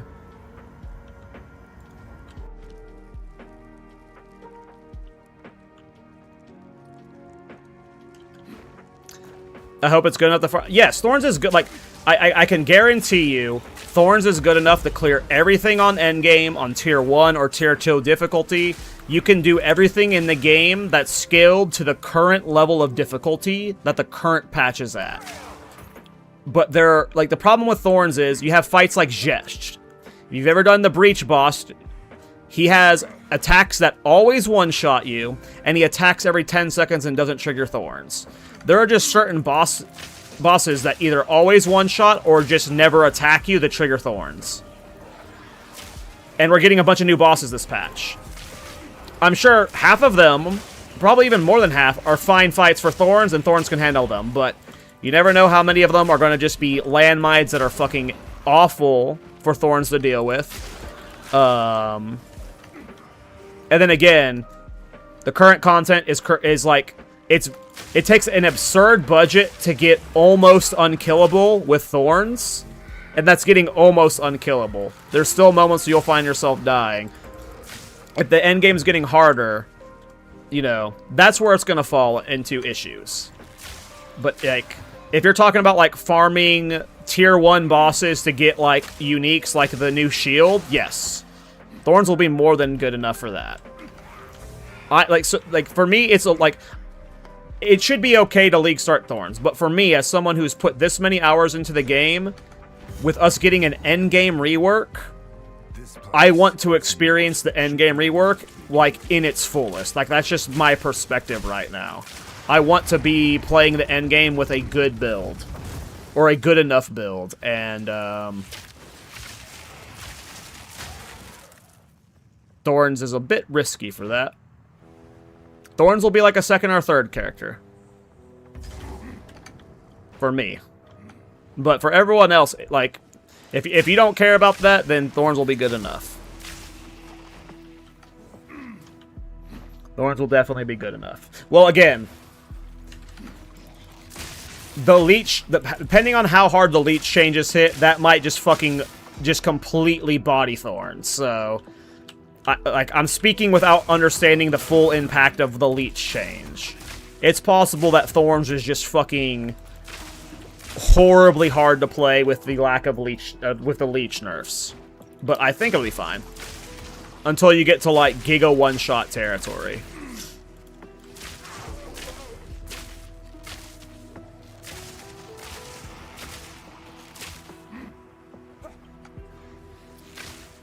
If you haven't been playing much PoE 2, Kessa, like, I'm not going to try and sway you from trying Thorns, but if this is your, like, first time experiencing the PoE 2 endgame in a deep sense, Thorns has some friction to it, man. Like, especially if you haven't played it yet. Like, there are straight-up enemy types and maps that never trigger Thorns. And in Temple this league, here's, like, a good example of why League starting Thorns is ass. The Temple League mechanic this league, it had rooms it spawned with caster enemies that literally never triggered Thorns. If you got those runes, you just could not, you would lose the temple. You would literally be impossible to progress. The game is not designed for Thorns. There's just a lot of moments where it's like, it's not like it's hard, you just straight up lose because the enemy never procs Thorns. Like, there's just these moments where it's like, I fucking hate Thorns because of that type of thing happening. Like, they're not all the time, but they happen enough that you're guaranteed to get them, and yeah. You'll still have fun, but just be ready for those moments. There are sometimes these moments with Thorns where... Where the fuck am I? Oh, from up here. Jesus, I'm blind. Yeah, just be ready for those moments, though, man. And you will have a great time with Thorns. Oh, the patch notes will... No, so the patch notes will not reveal anything that makes you not want to play Thorns. If anything, the patch notes are going to reveal things that make Thorns seem more appealing. The problem is there's just too many unknown variables that we literally can't find out until we play. Like, you don't know boss patterns, and we don't know the impact of the leech change, and, like, even with numbers, Thorns is, like, the POB guys have said that thorns doesn't make sense from a code perspective when they try and figure out the math behind it. So, like, even if the patch notes gave us numbers, it still would have the thing to test, and it could just be something where it's like, oh wow, like, it's completely bricked. My assumption is it'll be okay, but... And there are Thorns creators who are from the Thorns Discord who are league starting Thorns, so you'll have people you can, like, get an idea from too. So I honestly think it'll be fine, but you know, no matter what the patch note says, Bog Witches are still a thing, and Bog Witches never trigger Thorns, right? Like, so those will always be friction points, no matter what. So you just got to be ready for those moments. But 99% of the time, Thorns is fun. So don't overthink it don't overthink what I'm saying too much.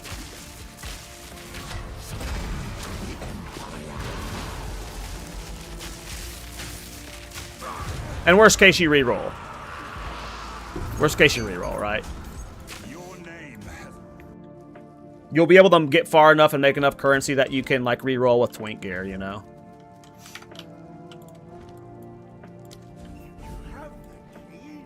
Pretty sure I'm starting Grenade Titan, just worried about being able to do the max content. I would not have a concern about being able to do max content with a Grenade Titan. Grenade skills are awesome. Titan is awesome. And worst case, if the Grenade Titan doesn't work out, you just play a different Titan build.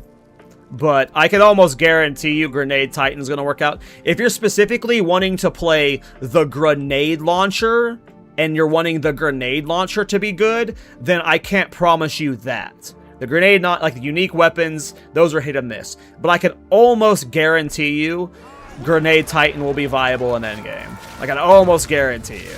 Like, grenades are just good, and then Titan is like an S tier ascendancy, so I think you're good, man.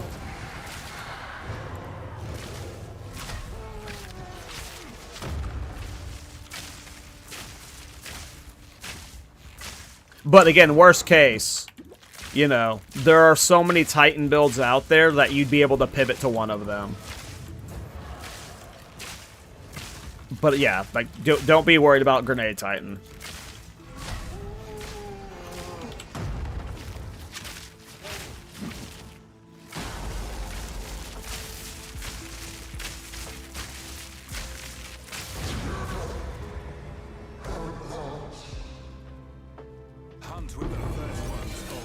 When you get Thorns online, Kessa, Thorns is one of the best leveling to mid-game builds out there. The moment you have Thorns online and you start scaling it properly, it is one of the most overpowered builds in the game. In the campaign, you start one-shotting bosses if you're doing it correctly with Scavenge Plating. Thorns doesn't hit an issue until you're in deep late game when stuff starts one-shotting you. You have to be able to take damage to deal damage, and when bosses start one-shotting, how do you do that, right? You have Ray's Shield, which negates all damage and still reflects Thorns damage. So at some point, you can start blocking to do Thorns damage. But again, it's when you get to the difficult content that Thorns hits a hard wall, specifically because you have to take damage to deal damage in a game with one-shots. You genuinely will probably not have any issues with Thorns from the moment you get it online all the way to, like, level 90 plus. You will be A-okay. And Garrett is cheap if people not playing it much. Yeah, for sure. Like, if I'm not league starting it, the only time Thorns was ever expensive was when myself was league starting it, Quinn was league starting it, and Asmongold was league starting it. And even during that league, where you had Quinn and Asmongold league starting Thorns, the Thorns gear wasn't very expensive. Thorns is so super niche that it's very cheap to get into, always. Thank you. So don't worry about that either. So if we are to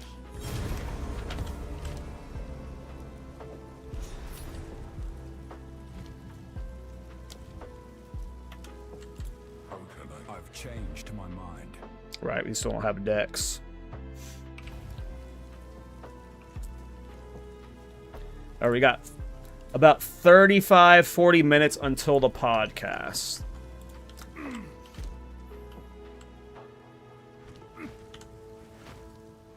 That hooded fella. It's a shame. Take a look.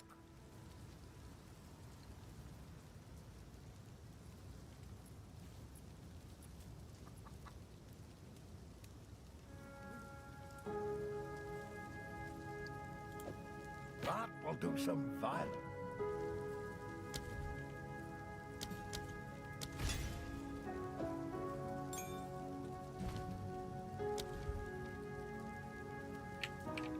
Oh, I forgot I got fucking snipe. Oh, but I don't have the dex to use it anymore because I changed gears. Like, what happened to my snipe? No wonder I haven't been using it because it fell off my bars because I ran out of the dex for it. How can I help? Spirits and feeling lucky. Enjoy. There we go. Now I got snipe back. God, I'm bad at this game.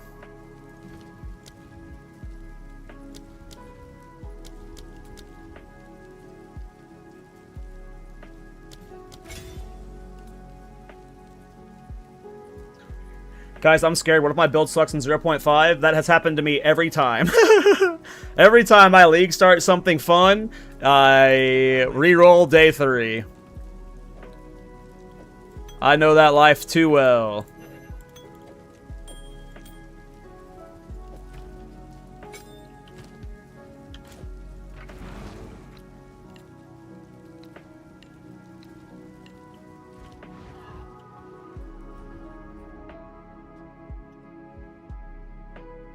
Yep, Dursus, that has been a movement exploit or bug we've been abusing since 0.1. If you go back to like some of my old videos on my channel from the very first patch, you find my Bone Storm builds. We have been abusing that attack since the game came out.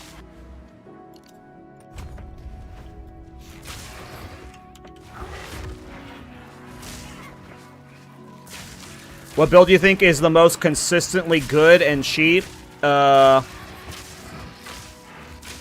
don't know, because I don't really, like, look at builds in that perspective. I'm like a weird off-meta creator. I don't really look at the price of stuff.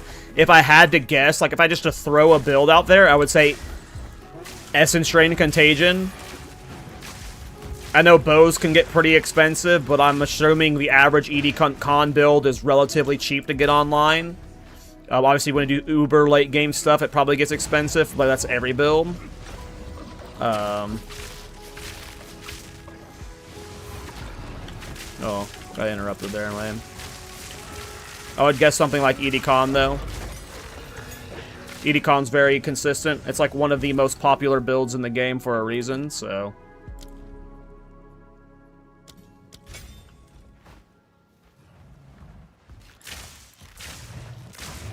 Well, he said most consistently good, Jimmy. So he didn't just say cheapest, he asked most consistently good and cheapest. So, like, essentially he's wanting, like, a meta build.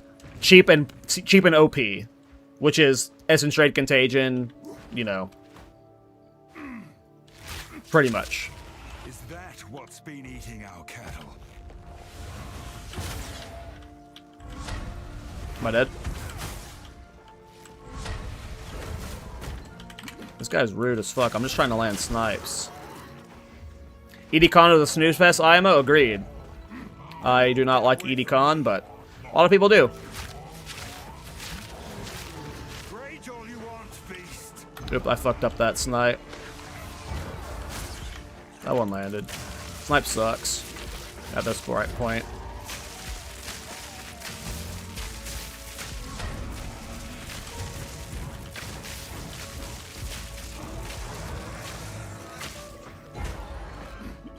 Can you please add this emote? Sure.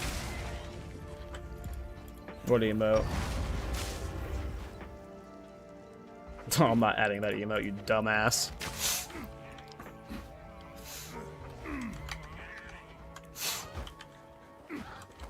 Stash build is purely meta.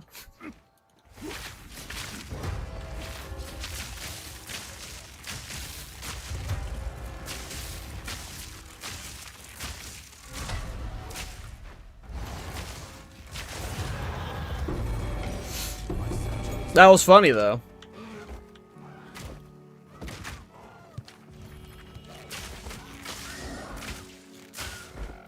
I do need new gloves.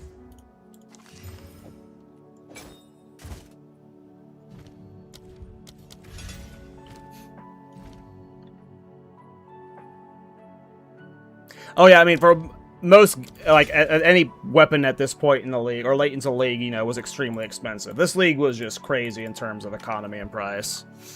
Just crazy.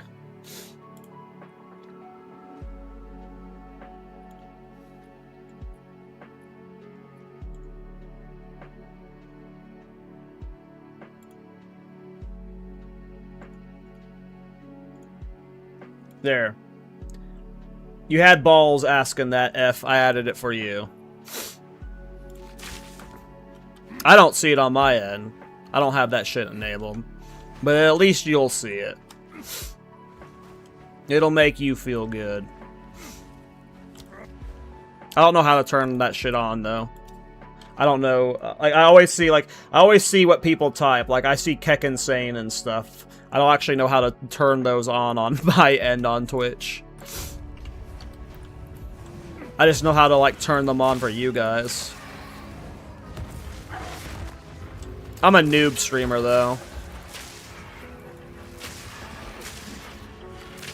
I don't really Twitch.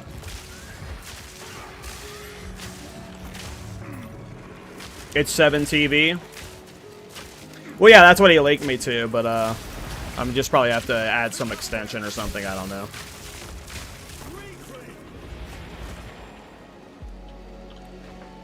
Well, yeah, that's part of the reason why, you know, the Chronomancer start is appealing, because, like, all the noobs that follow the build, they have a, So this is where the clanless live. There are far more of them than they have time stop for all the new bosses and stuff. Chronomancer has a lot of appeal for sure. Like I said, right now I'm 50-50 on the Chronomancer League start or the Iron War, the Bowbringer build. We're 50-50. Patch notes decides all.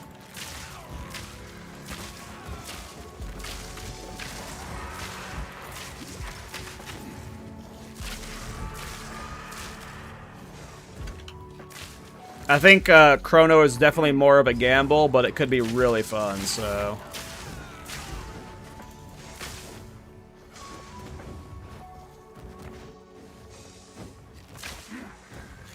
I think, like, the reason why I want to league start this build maybe slightly more is, like, this build has, like, all of the, like, green flags of fun off-meta shit. Whereas, like, I'd be going kind of blind into Chrono, like, just hoping there was, like, a fun setup I could abuse with the new Ascendancy, where this is, like, very much more, like, focused. I don't have to, like, freestyle as much, and it'll let me experience the, like, focus more on the new endgame, and less on, like, having to, like, well, what rune skill should I use? Or maybe I should do Flame Blast or something, so... We'll see. The patch notes decided everything. Once we have the patch notes, I will commit to a build.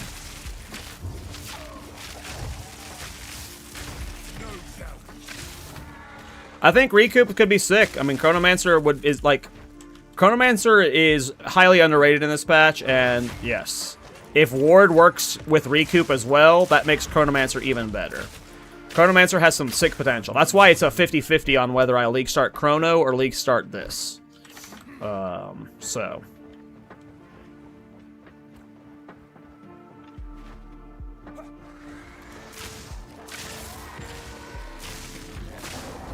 I played Chrono since 0.1. I'm hoping it's good again. I mean, yeah, I think there's no way they make it worse, right? Not that it's bad. I think Chrono is highly slept on. It's very underrated. But, like, I just imagine it's not going to get worse. Like, it has to get better.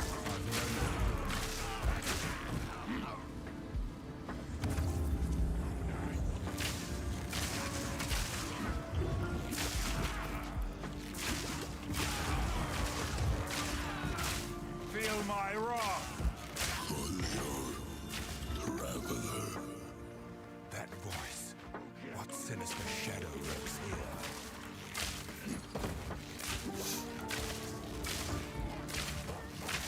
I mean, I recommend the exact same Kes, so that's why I started a build-making podcast with Miso and Rabbit, because we're trying to encourage more people to get into buildcraft, but a majority of people prefer just following a build.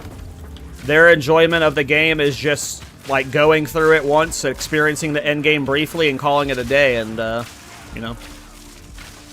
But yeah, I mean, I started the podcast with Miso and Rabbit because, like, we have a Build of the Week section just to encourage people to submit their builds to us so we can, like, show them off. Like, I'm all for advocating for more build makers.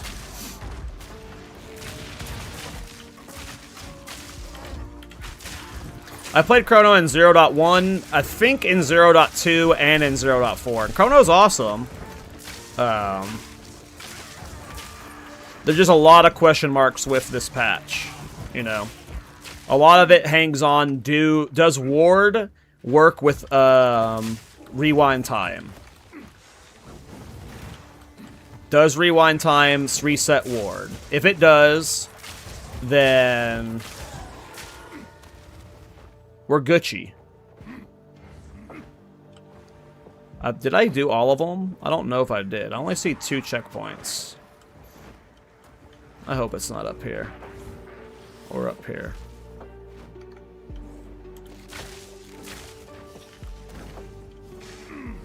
Yeah, Chrono is very good.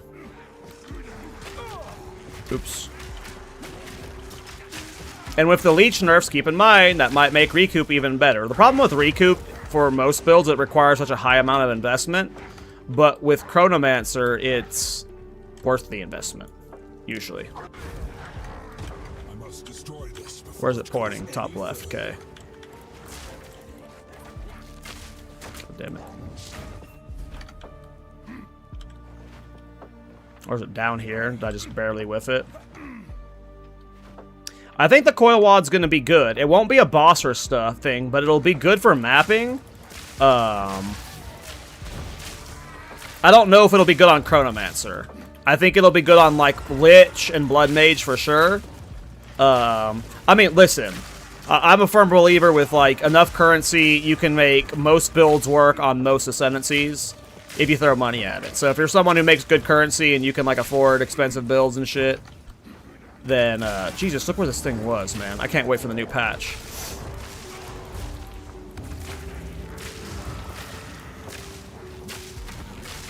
But, yeah, I think it could work on Chrono, but I would say it is, like, you know, I would say it's not the best ascendancy for sure, and the rework might change that, but definitely good enough for it.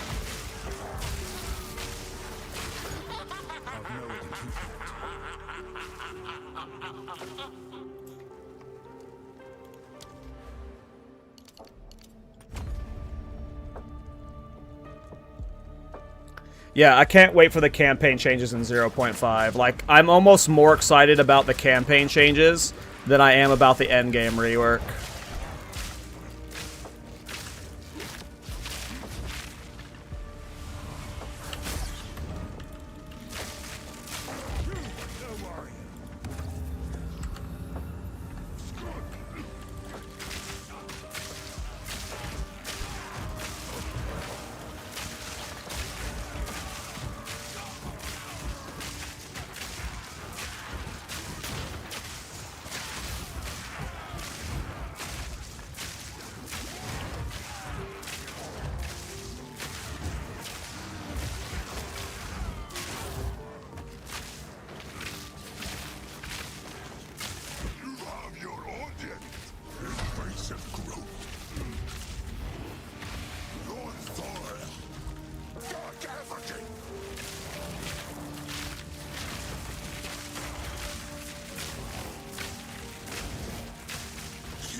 Oh. Bum.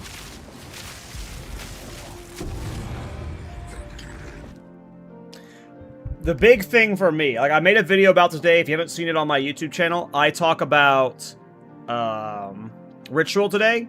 If the Ritual changes to where Ritual only spawns Uniques and Omens, applies to the Act 1 Ritual, being able to get low-level Uniques at this point in the campaign is going to be so fucking awesome. I really hope it works that way. We don't know, it's just speculation, but I would assume it does, so... But my assumptions have been wrong many times with this game. But I hope that is the case.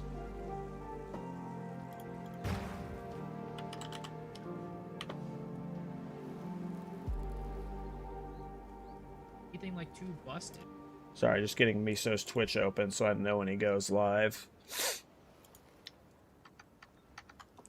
So we are doing the podcast today, guys. That's why I'm doing a late night stream. We have the podcast starting in 30 minutes. We have Rax on. Let me get my show notes pulled up so I can tell you guys what we're talking about.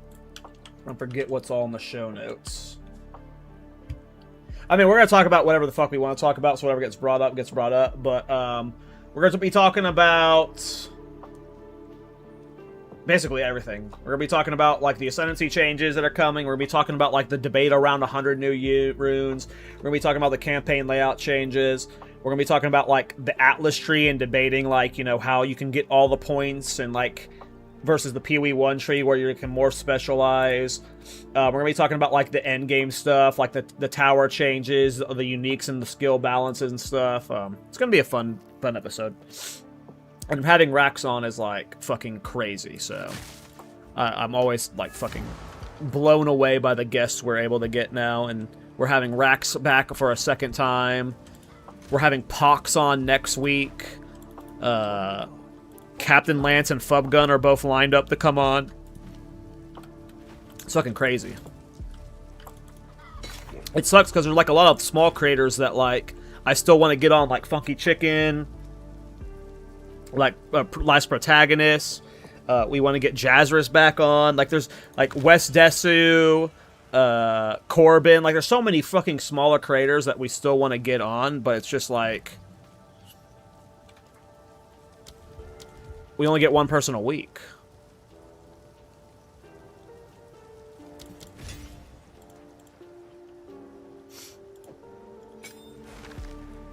Which I guess that's why it's good it's a weekly podcast, because if it was a monthly or every 2 weeks, that would be fucking way worse.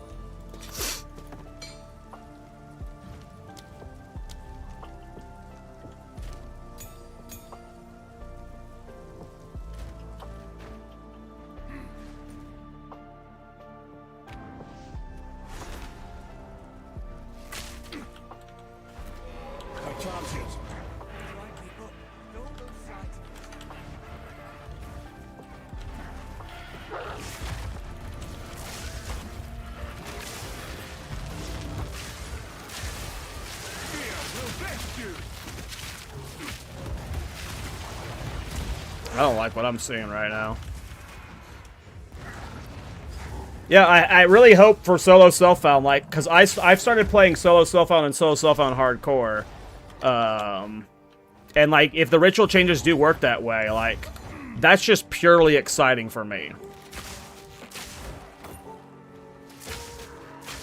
For, like, when I go into those modes. And I assume the solo self-found players are going to love it, too. But even, like, ignoring the early game version, like, just being able to farm uniques in endgame is going to be so nice, because the main reason why I don't like solo self-found is because, like, I like doing weird builds. Like, the build I might be playing on League Start.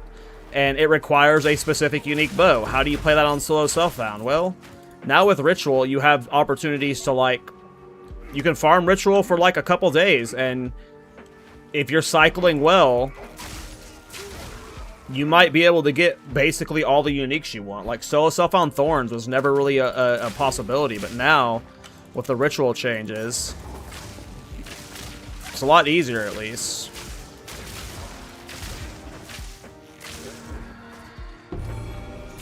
I can put right one thing.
I need more time.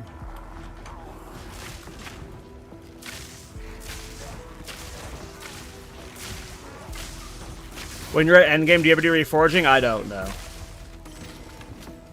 I'm not much of a crafter, that kind of player, you know. I am very heavily a trade Andy. I rely heavily off of trade. I've still not taken the time to learn crafting well. Steel yourself.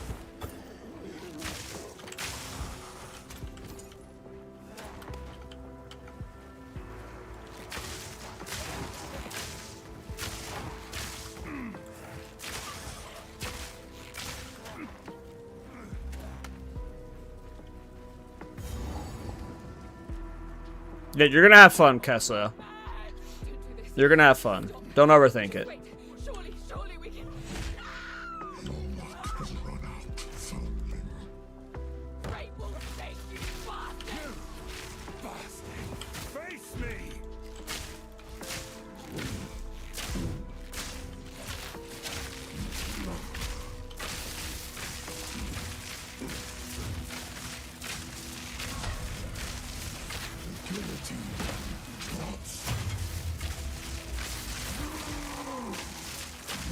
Take their head, or I take yours.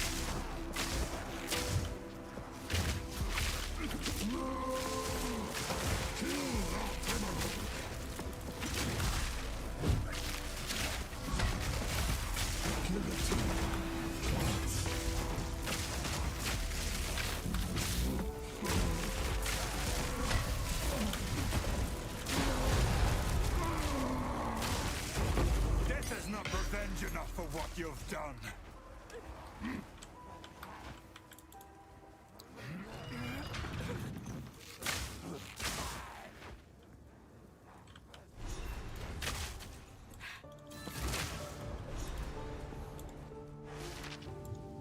What did you, when you did Bone Storm, what class did you use? The first time I was a Pathfinder.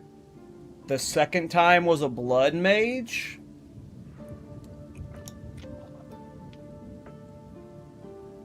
Think. But Pathfinder was different when I did it back then. Pathfinder's like a completely different ascendancy now, kind of. It's a very different ascendancy. Okay, we got the podcast starting in 19 minutes, so I'm going to pause playing here. I'm not ending the stream yet. I got to wait till Miso goes live before I can host them, but I do want to, like... I don't want to be in the middle of, you know, killing shit when I got to get ready for the podcast. Yeah, I don't know, you guys. I'm excited. You know, I don't know why I'm very appealed by this bow, but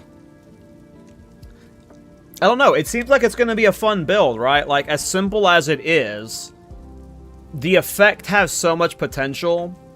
Like, obviously, from a single target perspective, when you take into account that snipe is going to pierce and return, that's a lot of single target. But because of how AoE works, like, it could just be fucking hilariously fun on AoE, watching so many projectiles pierce, then chain, then return. Like, it's probably going to be a clusterfuck of projectiles, and not in a bad way where, like, heralds are disturbing, but in, like, a fun way like Bulletstorm was. Does Ironbound care about uncapped block chance? I would assume no.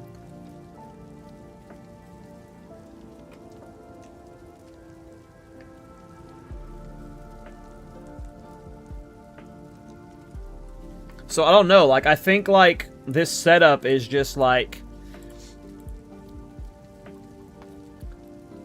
It's got that off-meta flair that I love. I love doing new stuff that's got, like, a weird twist to it, and it's not, like, so on rails. Like, it is fairly on rails, but there's enough experimentation we can do here that it'll be, like... there'll be fun stuff to test with, including, like, the 100 new runes, like, either doing Avatar of Fire or some, like, what skills we end up using. And then, but it also has, like, good scaling potential, and then we get to test the armor scaling changes, because, like, this is going to be an armor stacking bow. Like, we're going to armor stack with Ironbound, so we get to test armor stuff, so, like, across the board for, like, just as a league starter, It's got potential to be good at clear because it's a bow build. It's got we're testing fun new stuff. I don't know. Right now, like, maybe I'm at 51% Warbringer, 49% Chronomancer now. Like, I've got, like, a lot of, like... This seems fun. I don't know. The one risky thing about this bow is if it can be upgraded. If it can be upgraded by the new weapon unique upgrade system, then this bow is good enough. As it is right now, it is good enough to clear campaign and early maps and be really good for that, but it doesn't have late game scaling. If it's upgradable, this thing gets serious. This thing has some serious potential, and I don't know. Maybe I want to be the one to, like, dive into it. I don't know. This is, like, it's cool and weird enough. I'm normally not a fan of bow builds, but the effect on this one can lead to some shenanigans. And it's just so interesting to scale. Like, there's a chance it just completely ends up being a bust. And then, you know what, maybe I have to re-roll day 3. But I feel like the odds of that happening just seems low to me.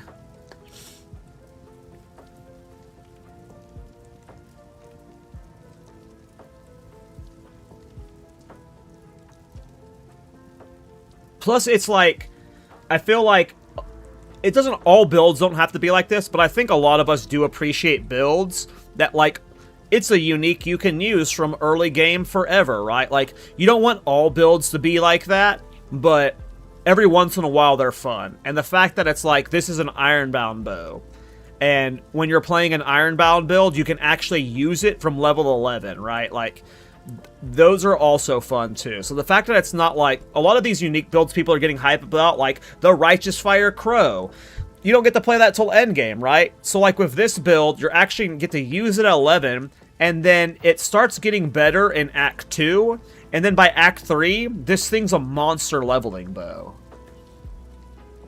I don't know, I'm really hyped about this. I think me playing it and talking about it today with you guys have, like, it's slowly winning me over. Obviously, we're in pure speculation pre-patch notes land, so everything's just, like, jibber-jabber nonsense, but I think it's won me over. It's on a class that you should be able to just switch to. Exactly that too, Exploiter. Worst case, it doesn't work out. I can go Thorns on Warbringer. I can go, like, there's a billion Titan builds I can play. This is a very safe, like, there's other bow builds I could play too on Titan. I could play the Doomfletch build that I played on my Ritualist on Titan. And I know that's a good bow build for late game. So, like, there's pivot points as well. It's very safe.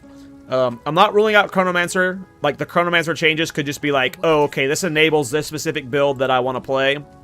Still very possible, but to me, it's rare that you have an off-meta build that also looks safe.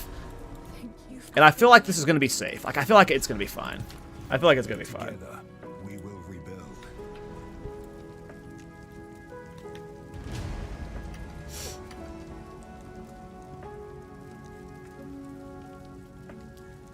I mean, I think martial artist is going to be very interesting. I know, like, a lot of people are going martial artist, so it's not like it's, like, you know, a unique flower of builds, but I think martial artist builds are going to be interesting. I think it, like, the safe bet of all the new stuff, like, is probably martial artist, because there's no way that Ascendancy is shit, right? Like, it just looks good. It just looks good.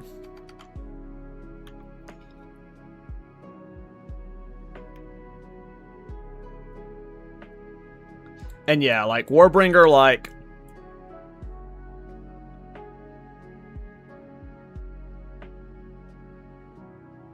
there's the Avatar of Fire potential with the build too.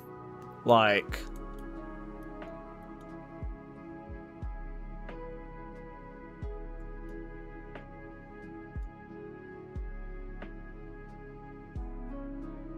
I don't know if we go Leech.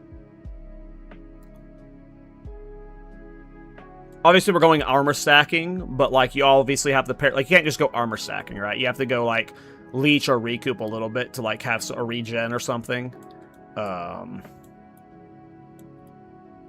Hey, what's up, Rabbit? How you doing, bro? Good morning, sir.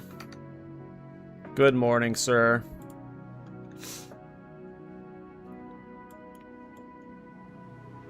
Right now, I'm split pretty 50-50 between League starting Chronomancer and League starting this Warbringer build.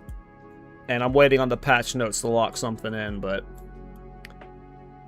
the Warbringer build is starting to win me over. It's weird, and it has potential, so I'm hyped about it. I need Miso to go live, though, so I can raid him and go to the bathroom before we have the podcast.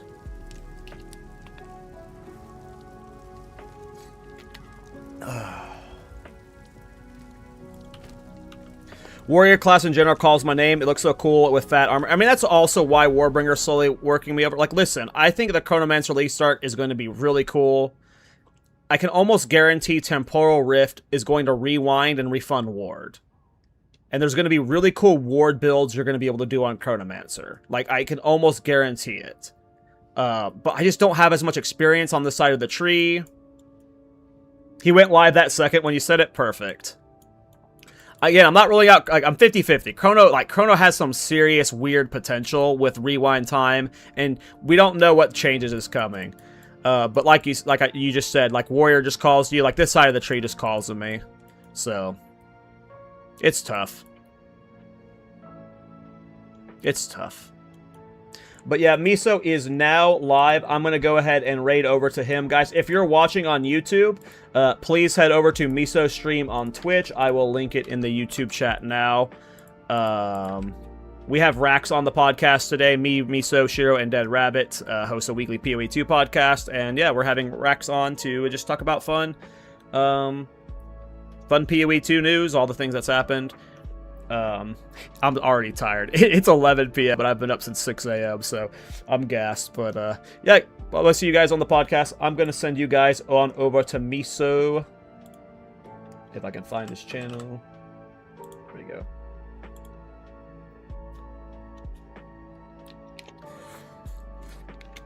Well, thanks for hanging out, everybody. I will probably be live tomorrow. We're going to do some more yapping and league start testing and probably practice more of this build, but see you guys tomorrow, and I'll see you guys on the podcast as well.